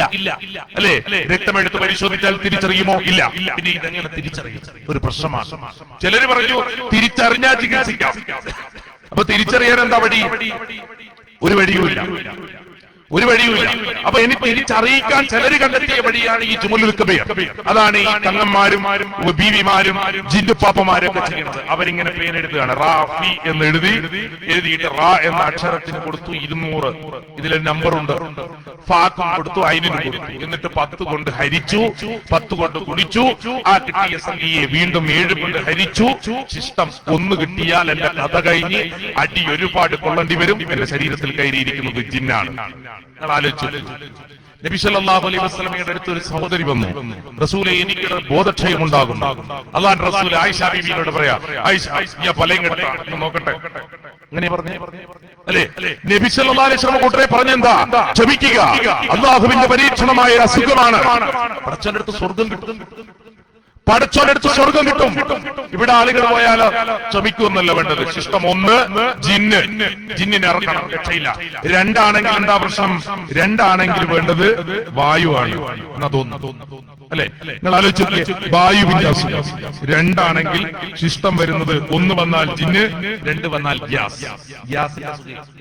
അല്ലെ, 3 ശേഷിച്ചാൽ സിഹിർ, 4 ശേഷിച്ചാൽ കണ്ണീർ സംബന്ധമായത്, 5 ശേഷിച്ചാൽ രക്തസംബന്ധമായത്, 6 ശേഷിച്ചാൽ പിത്ത സംബന്ധമായത്, 7 ശേഷിച്ചാൽ വാദനിമിത്തം എന്നും അറിയുക. ഇതിനെ അബുൽ മശ്രിഖിൽ ഫലക്കി എന്നവർ, അല്ലെ, കുറെ ആളെ പേരുണ്ട്. അവരുടെ കിതാബിലുണ്ട്. ഒരാടെ പുട്ടി വെക്കലുണ്ടാവും. ഇത് ആളുകളെ പറഞ്ഞു പറ്റിക്കുകയാണ്. ഇങ്ങനെ ഇവർക്ക് എന്തെങ്കിലും അസുഖം ബാധിച്ചവരെന്താ ചെയ്യുക? അല്ലെ, ജുമലുൽ കബീർ എടുത്തിട്ട് എന്താ അസുഖം? വായു തോന്നുന്നു. വായുവിന് എന്താ ചികിത്സ? സൂറത്തുൽ ഫാത്തിഹ ഓതിയമ തന്നെ ഓതി കൊടുക്കുക. ഒരു കോഴിക്കോട് മിംസിലെ ഏറ്റവും നല്ല റൂം, അല്ലെ, ഏറ്റവും സൗകര്യമുള്ളത് അവര് ബുക്ക് ചെയ്യാം. അതുകൊണ്ടാ കർണാടകയിൽ മാനവയാത്ര നടത്തുമ്പോ കേരളത്തിന്റെ ഒരു ഭാഗത്തെ മാനവികത മുഴുവൻ അടിച്ചു തകർത്തിട്ട് കർണാടകയിൽ പോയിട്ട് മാനവിക യാത്ര നടക്കുമ്പോ 68 കോടിയുടെ വാഹനം കൊണ്ടുവന്നത് അറിയാതെ പോലും ഒരു പൊടി ഉള്ളിൽ കിടക്കരുതെന്ന് വിചാരിച്ചിട്ട് അല്ലേ? ഇതിനൊക്കെ എത്ര പെട്ടെന്ന് ചികിത്സ കിട്ടുമെങ്കിൽ ഇവരെന്തിനാ ഇത്രയും വലുതിറക്കുന്നത്? വേണോ? അപ്പൊ ആളുകളെ പറ്റിക്കാൻ വേണ്ടിയിട്ട് ജുമൽ കബീർ എടുത്തു വെച്ചു, ആളുകളെടുത്ത് പിന്നെ ഗുണിച്ചു, ഹരിച്ചു, മൊത്തം കൂട്ടി. ഹസീനയോട് സിറാജുദ്ദീൻ പറഞ്ഞു, ജിന്നാണ് ഇറക്കണം. എത്ര പൈസ വേണം? ജിന്നിന് ഇറങ്ങാൻ 5 ലക്ഷം റുപ്യ. ഏത് ജിന്നിനിറക്കാൻ? അല്ലെ, പുകയില്ലാത്ത ജ്വാലയിൽ നിന്ന് ശ്രദ്ധിച്ച് മുന്നൊന്നും പിന്നൊന്നും സ്പീഡിൽ വരുന്ന ജിന്നിനെ അടിച്ചിറക്കാൻ ഇവിടുത്തെ ചൂരലുണ്ട്. നമ്മൾ അടികൊള്ളാൻ ജിന്ന് നിന്ന് വരും. അല്ലെ, അത് ഏത് ജിന്നാന്ന് നിങ്ങൾ ആലോചിച്ചാൽ ഈ ജിന്നിനെ ഇറക്കാൻ 5 ലക്ഷം കൊണ്ടുപോയി, സ്വിഫ്റ്റ് കാറ് കൊണ്ടുപോയി. എന്നിട്ടും ഈ കുട്ടിയുടെ ജിന്നിറങ്ങി പോണില്ല. അവസാനം ഉസ്താദ് കടുത്ത കൈ, ഇനി നല്ല അടി കൊടുക്കണം, പടപടപ്പിക്കണം എന്ന് പറഞ്ഞു. പെണ്ണിനെ പിന്നെ കിടത്തി, പുറത്തു കയറി 4 കുത്തു കൊടുത്തു. അവസാനം മലക്കുൽ മൗത്ത് വന്ന് റൂഹ് കൊണ്ടുപോയി. നിങ്ങൾ ആലോചിച്ചാൽ ജിന്ന് പോയോ? കേരളത്തിലെ ഒരു സാംസ്കാരിക സംഘടന ഇതിനെതിരെ വേണ്ടിയോ? മുജാഹിദ് പ്രസ്ഥാനം വെറുതെ പറയുന്നതല്ല. ഇവിടെ ഒരുപാട് കൊലപാതകങ്ങൾ നടന്നപ്പോ തെരുവോരങ്ങളിൽ പ്രക്ഷോഭങ്ങളായി ഇറങ്ങിയവർ 4 പെൺജീവനുകൾ ഈ വിഷയത്തിൽ കേരളത്തിന്റെ മലയാളക്കരയിലെ സാംസ്കാരിക കേരളത്തിന്റെ അക്ഷരമുറ്റത്തുനിന്ന് തട്ടിയെടുത്ത പുരോഹിതന്മാർക്കെതിരെ ശബ്ദിക്കുവാൻ ഇവിടെയുള്ള മലയാളം ചാനലുകളോ പ്രൈം ടൈം ന്യൂസുകളോ ഒന്നും വന്നില്ല, കണ്ടില്ല. നിങ്ങൾ ആലോചിച്ച് നോക്കണം. ഇവരെ അടിച്ചിറക്കി കൊണ്ടുപോയതായി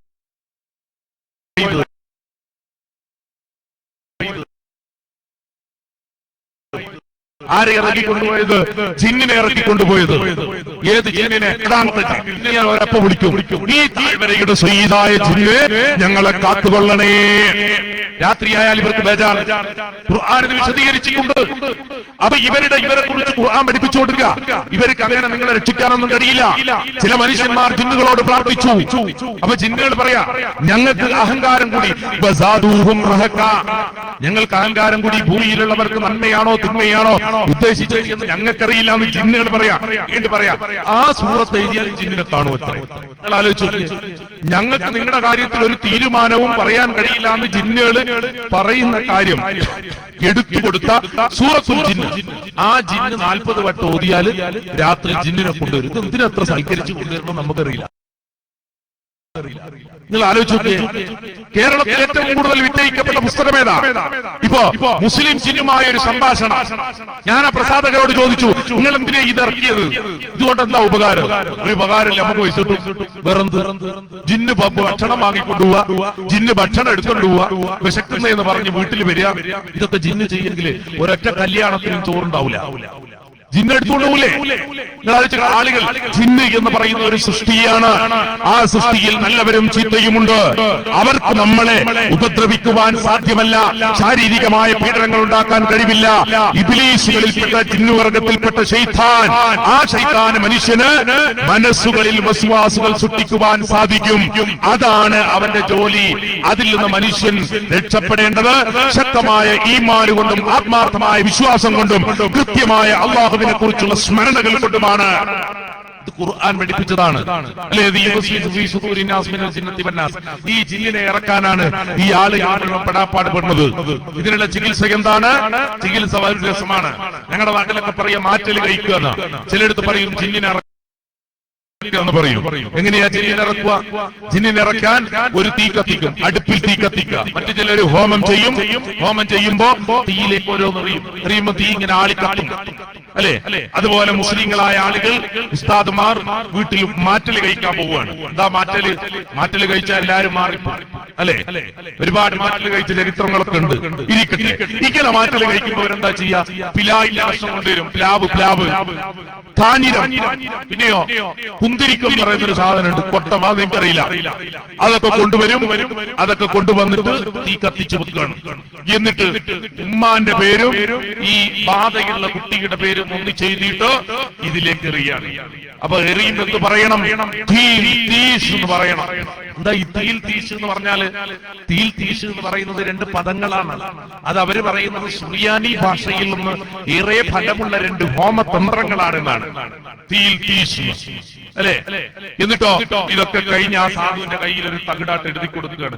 ഒരു സ്റ്റാർ വരച്ച് ഇപ്പറ ഒരു മീൻ എഴുതി മാന്ന് തിരിച്ചിട്ട് വാ നിങ്ങട്ട് എഴുതി 2 റോമൻ ലെറ്റർ 3 വീണ്ടും ഒരു സ്റ്റാർ തിരിച്ചിട്ട് പറയും കൈ പിടിച്ചോ. എല്ലാ ജിന്നും ഇറങ്ങിപ്പോയി. ഈ സാധു ഇതും പിടിച്ചിങ്ങനെ എങ്കിലാവും പിടിച്ച് നടക്കുകയാണ്. അവിടെ നിന്ന് ഇറങ്ങുമ്പോ തന്നെ കുറച്ച് സമാധാനമുണ്ട്.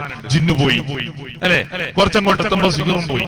ഇതിങ്ങനെ പിടിച്ചിട്ടാണ്. എന്തിലാ തവക്കുൽ ചെയ്തിരിക്കുന്നത്? ഈ തകിടി റസൂലുള്ളാഹി സ്വല്ലല്ലാഹു അലൈഹി വസല്ലം എന്താ പറഞ്ഞത്? അങ്ങനെ നിങ്ങൾ തകിടിൽ തവക്കുൽ ചെയ്താൽ ഫഖദ് അശ്റക, നിന്നെ സൃഷ്ടിച്ചിരിക്കുന്നു നിന്റെ സൃഷ്ടാവിനോട് നീ പങ്കു ചേർത്തിരിക്കുന്നു. ആരാ പഠിപ്പിച്ചത്? അല്ലാഹുവിന്റെ പ്രവാചകൻ റസൂൽ കരീം സ്വല്ലല്ലാഹു അലൈഹി വസല്ലം. എന്നിട്ട് അതുകൊണ്ട് ഇങ്ങനെ നടക്കുകയാണ്. ഈ തകിടും പിടിച്ച് ആളുകൾ ഇങ്ങനെ നടക്കുകയാണ് അല്ലെ? നിങ്ങൾ ആലോചിക്ക്, ലൈൻ ബസ്സുകളൊക്കെ ഇല്ലേ, അതിലുണ്ടാവും തകിട്. രാവിലെ തന്നെ വണ്ടി എടുക്കുമ്പോൾ ചിലരൊക്കെ എന്ത് ചെയ്യും? 3 നാരങ്ങ ഉണ്ടാച്ചിട്ട് അതുപോലെ കയറ്റിലാണ്. അപ്പൊ എന്തേ? എന്നിട്ട് ഓഫാക്കി ഇത് പൊട്ടീനോ? നിങ്ങൾ ആലോചിച്ചു, ഇമാതിരി ടയർ കയറിയാൽ ഇത് പൊട്ടൂലേ? എന്ത് നോക്കാൻ ആളുകൾ വന്നോക്കണേ. അന്ധവിശ്വാസം. അഥവാ അന്ന് നാരങ്ങ പൊട്ടിയിട്ടില്ലെങ്കിൽ പയപ്പായ അന്ന് ബസ് എടുക്കൂല, ഡ്രൈവർ അവിടെ വെച്ച് പോവാണ്. കൂട്ടരെ എന്തിന് പേടിക്കണം? നൽകിയത് തടയുവാനും തടഞ്ഞു നൽകുവാനും ഈ ലോകത്തിന്റെ രാജാതിരാജനായ പടച്ചവനല്ലാതെ ഒരു ശക്തിക്കും കഴിയില്ലെന്ന് ഉറച്ചു വിശ്വസിക്കൂ. എന്നാ ഒരു പ്രശ്നം ഉണ്ടാവില്ല. അപ്പൊ ആളുകൾ ഭയം. അപ്പൊ ജിന്ന് ചികിത്സ ഇങ്ങനെയാണ്. പിന്നെയോ പലതിനും ചികിത്സ ഇങ്ങനെ നടത്തിക്കൊണ്ടിരിക്കുന്നു ആളുകൾ. അപ്പൊ ജിന്നിറക്കല് ഒരു ഭാഗത്ത്. ജിന്നിനെ അടിച്ചടിച്ചറിച്ച പോ എവിടെ പോവാന്? പാകിസ്ഥാൻ ജിന്നാണോ?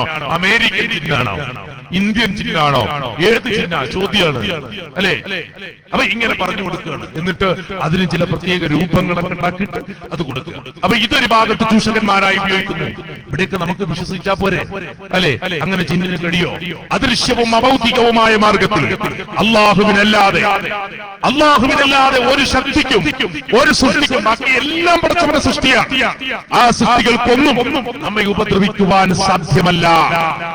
കഴിയുമെങ്കിൽ നല്ല സുഖായിരുന്നു അല്ലെ? ഒരു പുസ്തകത്തിലുള്ള എന്താ അറിയോ? ആദ്യം അലിഫ് എന്ന് എഴുതിയിട്ട് പിന്നെ ഇതൊക്കെ ചുട്ടിക്കൂട്ടിയിട്ട് ഒരു ഇടയെ കൊണ്ടിട്ടാൽ അലിഫ് പേരുള്ള ജിന്ന് വന്നിട്ട് ഇയാൾ ആ ഇടയെ കൂട്ടിക്കൊണ്ടുപോയിട്ട് അടിച്ചിടുന്ന കൊല്ലാതെ വിടും ജിന്നെ. ആ ഇടയിലേക്ക് കൂട്ടിക്കൊണ്ടുപോകും. ആ കാണി കൊണ്ടിട്ടിടും മനുഷ്യരാ. പുസ്തകത്തിലുള്ളതാണ്. പക്ഷേ ചെയ്യുമ്പോൾ വളരെ ശ്രദ്ധിക്കണം. അത്ര ശത്രുതയുള്ള ആളുകളോടെ ചെയ്യാവൂ.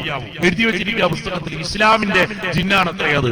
നിങ്ങൾ ആലോചിക്കുക, അങ്ങനെയാണ് വാഹനം കൊണ്ടൊക്കെ പോകുമ്പോ എത്ര ശത്രുക്കൾ അവിടെ വിട്ടിട്ടുണ്ടാവും. അലിഫും ബാവും കൊണ്ട് റോഡ് മേലെ നടക്കാൻ പറ്റുമോ? പൊളിക്കലായിരിക്കില്ലേ? ഒരു തോണ്ട് ചിന്ന് ആളെ കാണുന്നില്ല, തിരിഞ്ഞു നോക്കി. 2 തോണ്ട് ചിന്ന്, വീണ്ടും ഡ്രൈവർ തിരിഞ്ഞു നോക്കി. 3ാമത്തെ നിക്കിളിയാക്കി ആ മനുഷ്യനും വണ്ടിയും ഒന്നായിട്ട് മൂലെ.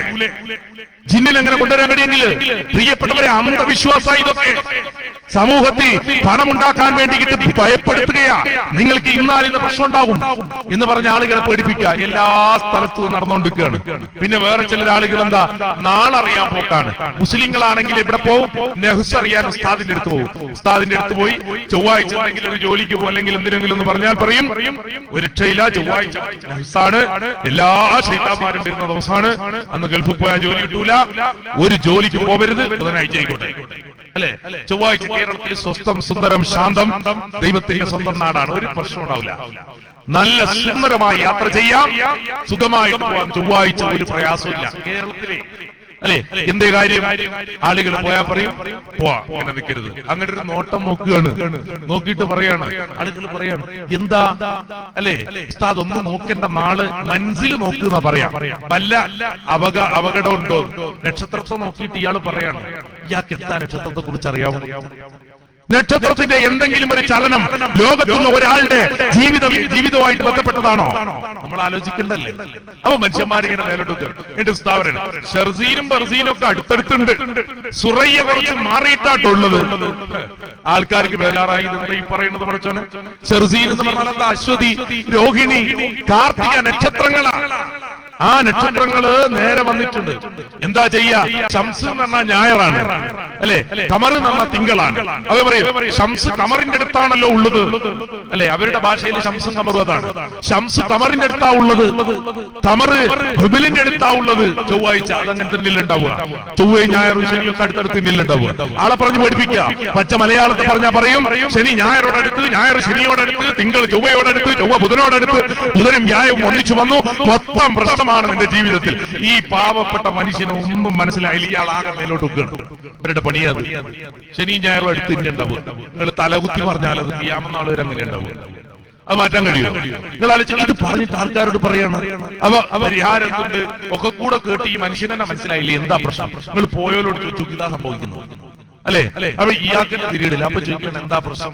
പരിഹാരത്തിന് ഞാൻ കാണുന്നത്, മനസ്സിലിൽ നോക്കിയിട്ട് കാണുന്നത് ഇങ്ങോട്ട് മാറ്റണമെങ്കിൽ 11,000 ഈ കീശയിൽ അല്ലെ. എന്റെ നാള് മാറ്റാൻ പോവാണ്.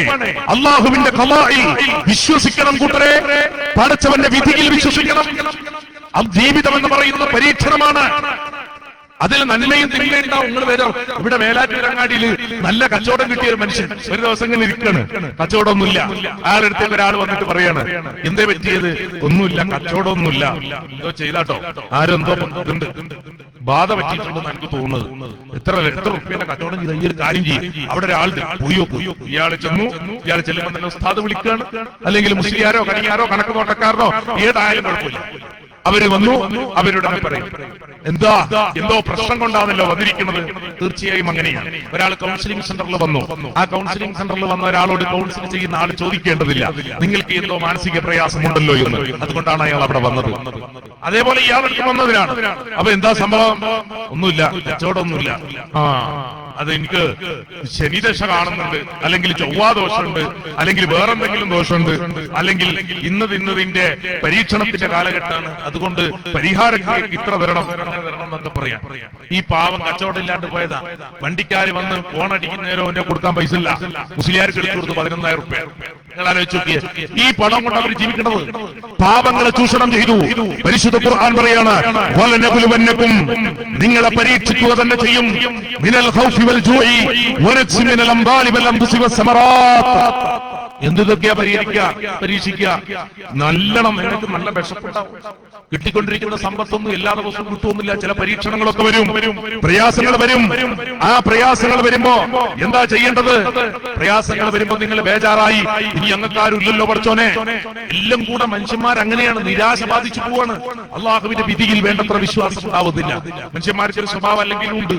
നല്ലോണം കിട്ടിയാവൻ പറയും റബ്ബി അക്രമൻ.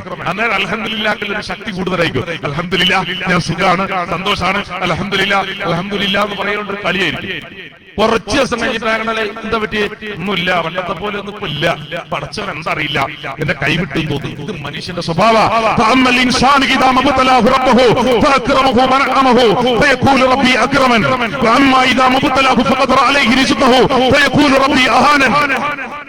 നിന്ദിച്ചു കളഞ്ഞിരിക്കുന്നു എന്ന് പറയും. അല്ലാഹ് പറയാ അങ്ങനെയൊന്നുമല്ല വേണ്ടത്. ഇങ്ങനെ നിങ്ങൾക്ക് പ്രയാസങ്ങൾ ഉണ്ടാകുമ്പോൾ നിങ്ങൾ ക്ഷമിക്കുക. അവർക്ക് സന്തോഷ വാർത്ത ഉണ്ട്. ഇവരെ പറഞ്ഞത് രണ്ടുപേരെന്ത് പറയും? അല്ലാഹുവേ നിന്റെ അധീനതയിലാണ് ഞങ്ങൾ, നീ വിധിച്ചതേ നടക്കുള്ളൂ, നിന്നിലേക്കാണ് തിരിച്ചു വരേണ്ടത്. അല്ലാഹുവേ അവർക്കാണ് പറയാ, അവർക്കാണ് സ്വലവാത്ത്, ആശീർവാദങ്ങൾ, അവർക്കാണ് റഹ്മത്ത്, കാരുണ്യം, അവരാണ് അവരാണ് ഹിദായത്ത് കിട്ടിയ ആൾക്കാര്. ആര്? പടച്ചോന്റെ മാർഗത്തിൽ ക്ഷമിച്ച ആൾക്കാര്. അതിനാ ക്ഷമ പറഞ്ഞത്.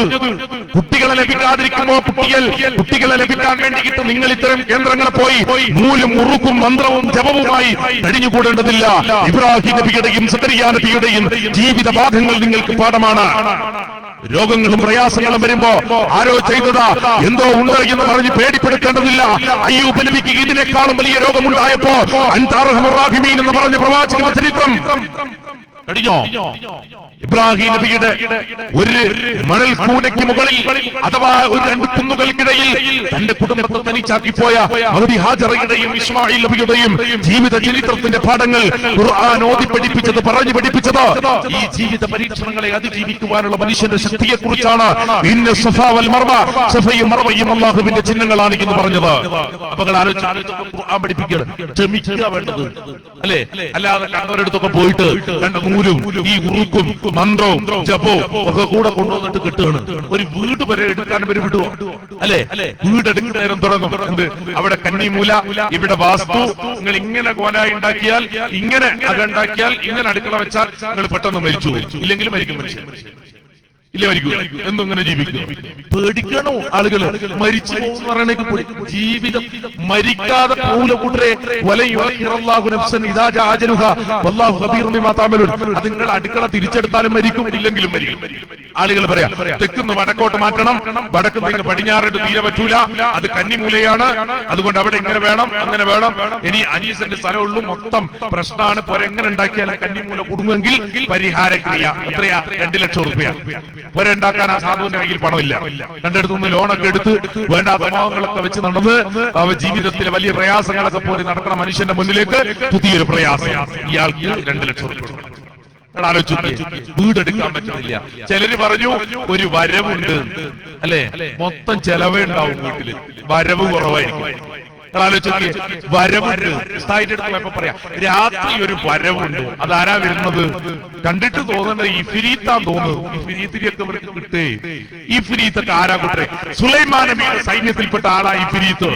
എന്റെ മോയിസത്ത് പടച്ചവനെ എനിക്ക് ശേഷം ലോകത്തൊരാൾക്ക് കൊടുക്കരുതേ എന്ന സുലൈമാൻ നബി പ്രാർത്ഥിച്ചത് സൂറത്തു സബയില്. അല്ലാഹു അത് എടുത്തു കൊടുത്തെന്തിനാ അറിയോ? ഈ ജാതി വാദമായിട്ട് വരും പണം കൊണ്ടുപോകാൻ. ഇഫ്രീത്ത് ഇങ്ങനെ പോവാണ് അല്ലെ? അല്ലെങ്കിൽ നിങ്ങൾ ജിന്ന് വരാൻ സാധ്യതയുണ്ട്, ജിന്ന് പേടിപ്പിക്കും, ഊരവേദന ഉണ്ടാക്കും. ഊരവേദനക്ക് കാരണം ജിന്നെ. നിങ്ങൾ ആലോചിച്ചോക്കിയേ. അപ്പൊ ഇതൊക്കെ പറഞ്ഞ് പേടിപ്പിക്കുകയാണ് മനുഷ്യന്മാരെ. ഒരു വീടെടുക്കാൻ സമ്മതിക്കുന്നില്ല. അള്ള പരീക്ഷിക്കും എന്ന് പറഞ്ഞില്ലേ? വലം വലനബിലുവന്നക്കും, നിങ്ങളെ പരീക്ഷിക്കുക തന്നെ ചെയ്യും.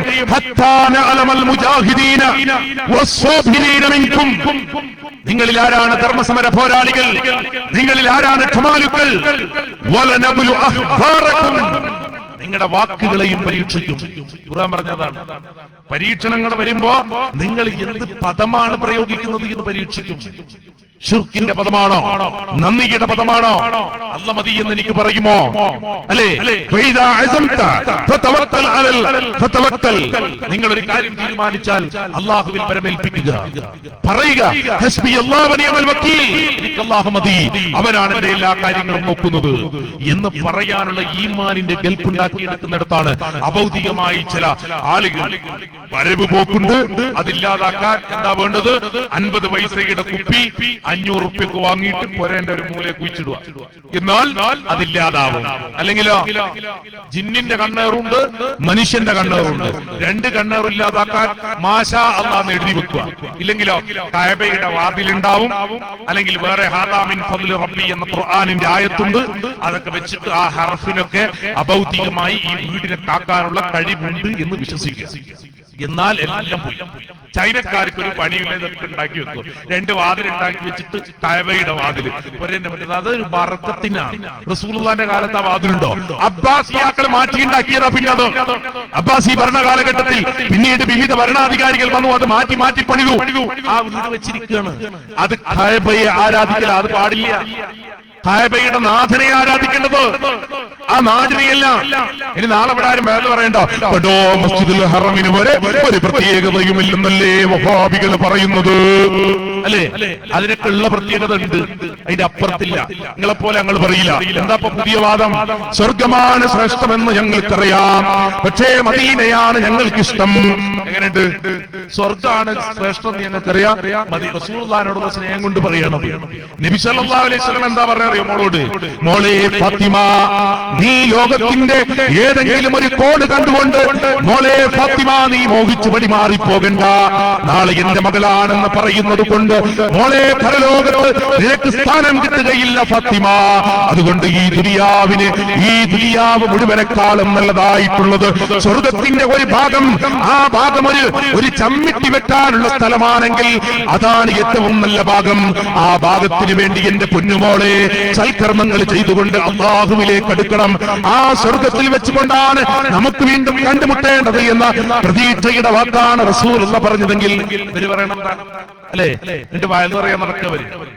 നിങ്ങൾ ആലോചിച്ചു, ഈ രൂപത്തിൽ ആളുകളെ പല പറയാ, അത് ആ ബാതിൽ വെച്ചു ആയത്തുൽ കുർസി ഒക്കെ വെക്കണം, ഓതി വെക്കണം, നല്ല ആയത്തുകളൊക്കെ എഴുതി വെച്ച് അതൊക്കെ ഇങ്ങനെ ഓർക്കുന്നതൊക്കെ നല്ലതാ, കുഴപ്പമൊന്നുമില്ല. പക്ഷെ അതെന്തിനാ വെക്കുന്നത്? സുലൈമാൻ നബി എന്താ പറഞ്ഞത്? ഹാദാമിൻ ഫദ്ലി റബ്ബി. ബിൽക്കീസ് കൊട്ടാരം കണ്ടെത്തിയപ്പോഴാ പറഞ്ഞത്, നാളെ ആരും പറയണ്ട സുലൈമാൻ നബിയുടെ കഴിവ് കൊണ്ടാ ഇതൊക്കെ നേടിയത് എന്ന്. ഹാദാമിൻ ഫദ്ലി റബ്ബി, റബ്ബിന്റെ ഔദാര്യം അല്ലാണ്ട് സുലൈമാൻ നബിക്ക് ഒരു കഴിവില്ല. അത് ജനങ്ങളെ പഠിപ്പിക്കാൻ വേണ്ടി ആയത്ത് അത് എഴുതി വെക്കുകയാണ് അല്ലേ. മാഷാ അല്ലാഹ്, കാറിന്റെ മുകളിൽ എഴുതി വെച്ചിരിക്കുക. ഹറാം ഹലാലും നോക്കിയിട്ടുണ്ടാവില്ല ചിലപ്പോ. വണ്ടി എടുക്കുമ്പോ ലോണിനായിരിക്കും എടുത്തത്, ലോണിനെടുത്തിട്ട് പലിശ കൊടുക്കുക. കണ്ട പിന്നെ വണ്ടിക്കാർക്കും കണ്ട ലോണുകാർക്കും ബ്ലേഡുകാർക്കും പണം കൊടുക്കുക രാവിലെ. എന്തിനാ? എനിക്ക് സഞ്ചരിക്കാൻ ഇന്നോവയും ഫോർച്യൂണറൊക്കെ എടുത്ത പൈസ എന്നിട്ട് എഴുതി വെച്ചിരിക്കുക അള്ളാന്റെ സംരക്ഷണത്തിന് എന്ന്. മാഷാ അല്ലാഹ്, ആലോചിച്ചു കണ്ണേറ് തട്ടാതിരിക്കാൻ അല്ലേ. പടച്ചോന്റെ ശാപം തട്ടിയിട്ട് കൂട്ടരെ പലിശയുടെ പണം എടുത്താൽ പിന്നെ എന്ത് കണ്ണിറങ്ങാൻ തട്ടാൻ അല്ലേ? ചിന്തിക്കണേ. എന്നിട്ട് വലിയൊരു എഴുതിക്കണം മാഷാ അല്ലാഹ്. 10 റുപ്യന്റെ ഫ്ലെക്സിൽ എഴുതിയ മാഷാ അല്ലാഹ് 10 ലക്ഷത്തിന്റെ കെട്ടിടം വീണു പോകാതിരിക്കാൻ. എന്താ മനുഷ്യന്റെ ബുദ്ധി അല്ലെങ്കിൽ ആലോചിച്ചേ. ആളുകൾ ഇങ്ങനെ പറയാം, TMT കമ്പിയൊക്കെ ഇട്ട് വാർത്ത, നല്ല ബിൽഡിംഗ് വീണുപോകാതിരിക്കാൻ മാഷാ അല്ലാഹ്. ചിലർ എഴുതി വെച്ചു കരിങ്കണ്ണ നോക്കരുത്, ചൈന ബിസിനസ് തുടങ്ങി, കേരളത്തിൽ ഏറ്റവും നല്ലത് ഇതാണ്. അപ്പൊ അവരെ അടിച്ചു വിട്ടു. മാഷാ അല്ലാഹ്, കരിങ്കണ്ണ നോക്കരുത്. സ്റ്റേഷനറി കടയിൽ കിടന്ന് 2 ആടാൻ തുടങ്ങി. എന്നിട്ട് പറയണം അവിടെ പോയിട്ട് വാങ്ങി ആളുകൾ വീട്ടിൽ വെക്കാൻ തുടങ്ങി. നിങ്ങൾ ആലോചിച്ചു, ഒരാൾ വീണു പോവുക, തളർന്നു പോവുക, പ്രയാസപ്പെടുക, ബിൽഡിംഗ് എല്ലാം നോക്കിയിട്ട് പറയുമ്പോ താഴോട്ട് പോരുക, കണ്ണേറ് ബാധിച്ചു അല്ലേ, നല്ല ഉഷാറാണല്ലോ എന്ന് ചോദിച്ചാൽ അപ്പാട് വീണു പോവാ. പിന്നെ അയാൾക്ക് എഴുന്നേൽക്കാൻ കഴിയണില്ല. ഇങ്ങനെ വല്ല കഴിവും അഭൗതികവും അദൃശ്യവുമായ കഴിവ് ഒരു കണ്ണിന്, ചില കണ്ണിന് ചില പ്രത്യേകത ഉണ്ട്. അത് ഏതാ കണ്ണെന്ന് പറയുന്നത്? ദുനിയാവ് മുച്ചൂട്ടം കലക്കിക്കളിയത് അല്ലേ. പ്രവാചകൻ സല്ലല്ലാഹു അലൈഹി വസല്ലമയുടെ കുടുംബം എത്ര സുന്ദരമായി മുന്നോട്ട് പോകുമ്പോഴാ ബദൽ മുസ്തലക്ക് യുദ്ധം കഴിഞ്ഞ് ആയിഷ ബീവി തിരിച്ചു വരുമ്പോ ഒരു കരിങ്കണ്ണൻ കണ്ടു. ആരാ? അബ്ദുല്ലാഹ് ഇബ്നു ഉബയ്യ്. എന്താ കണ്ടത്? ആയിഷ ബീവി വഴിയിൽ ഉറങ്ങിപ്പോയി, തന്റെ പിന്നെ ആഭരണം അന്വേഷിച്ചു, അവിടുന്ന് ഉറങ്ങിപ്പോയി. അത് കണ്ട ഒരു സ്വഹാബി മാന്യമായി വീട്ടിലേക്ക് കൊണ്ടുപോകുന്നത് അബ്ദുല്ലാഹ് ഇബ്നു ഉബയ്യ് എന്ന് പറയുന്ന ഒരു കരിങ്കണ്ണൻ, അഥവാ മനസ്സിൽ കുശുമ്പും പാരയും അസൂയയും വെച്ച് നടക്കുന്ന ഒരു കള്ളനോട്ടം പോയിട്ട് പറഞ്ഞു, ഇന്ന് എടുത്തിരുന്ന ആളെ കണ്ടിട്ടുണ്ടോ? 3 മാസക്കാല മദീനയിൽ അള്ളാഹുവിന്റെ പ്രവാചകൻ റസൂൽ കരീം സല്ലല്ലാഹു അലൈഹി വസല്ലമയുടെ മനസ്സ് വേദനിച്ചത്. 2 മറുപടി ഉണ്ടതില്.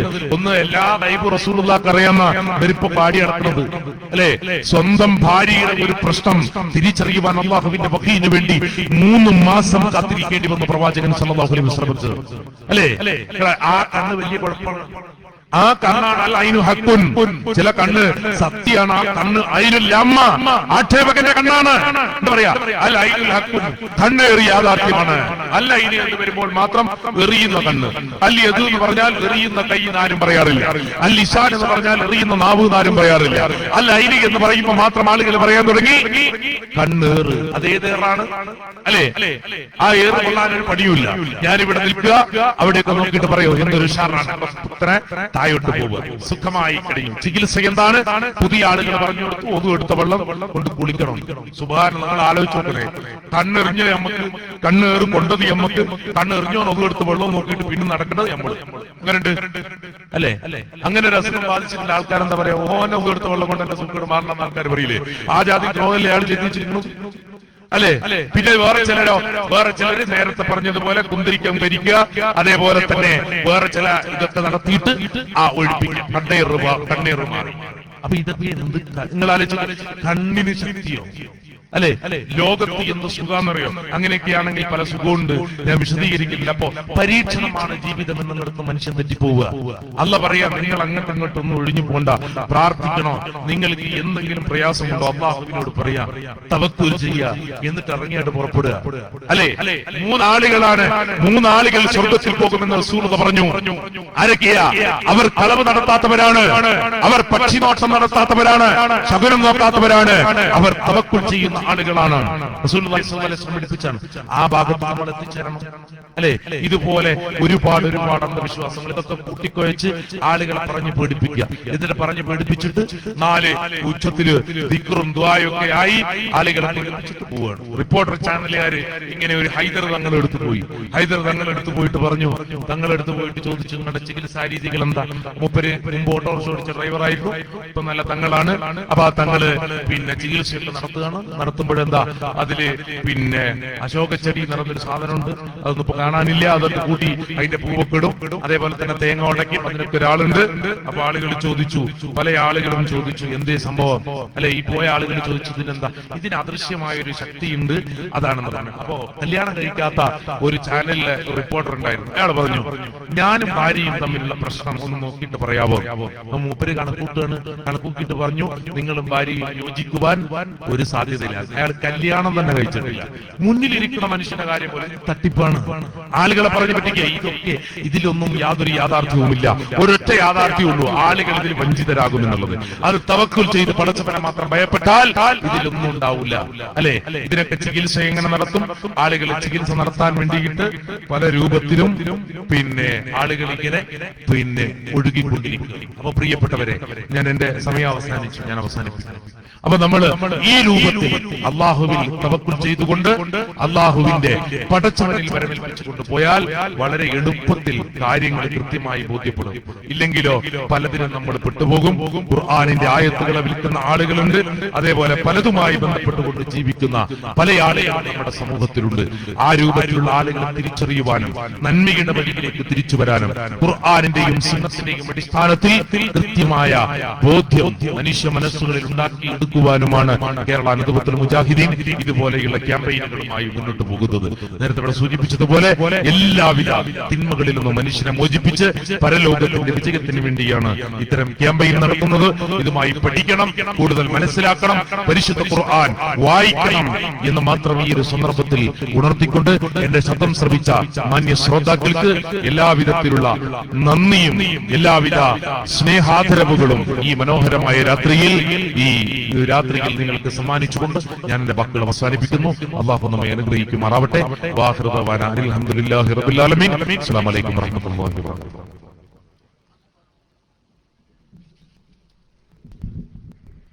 സുഹൃത്തുക്കളെ, പോകുന്നതിന് മുമ്പ്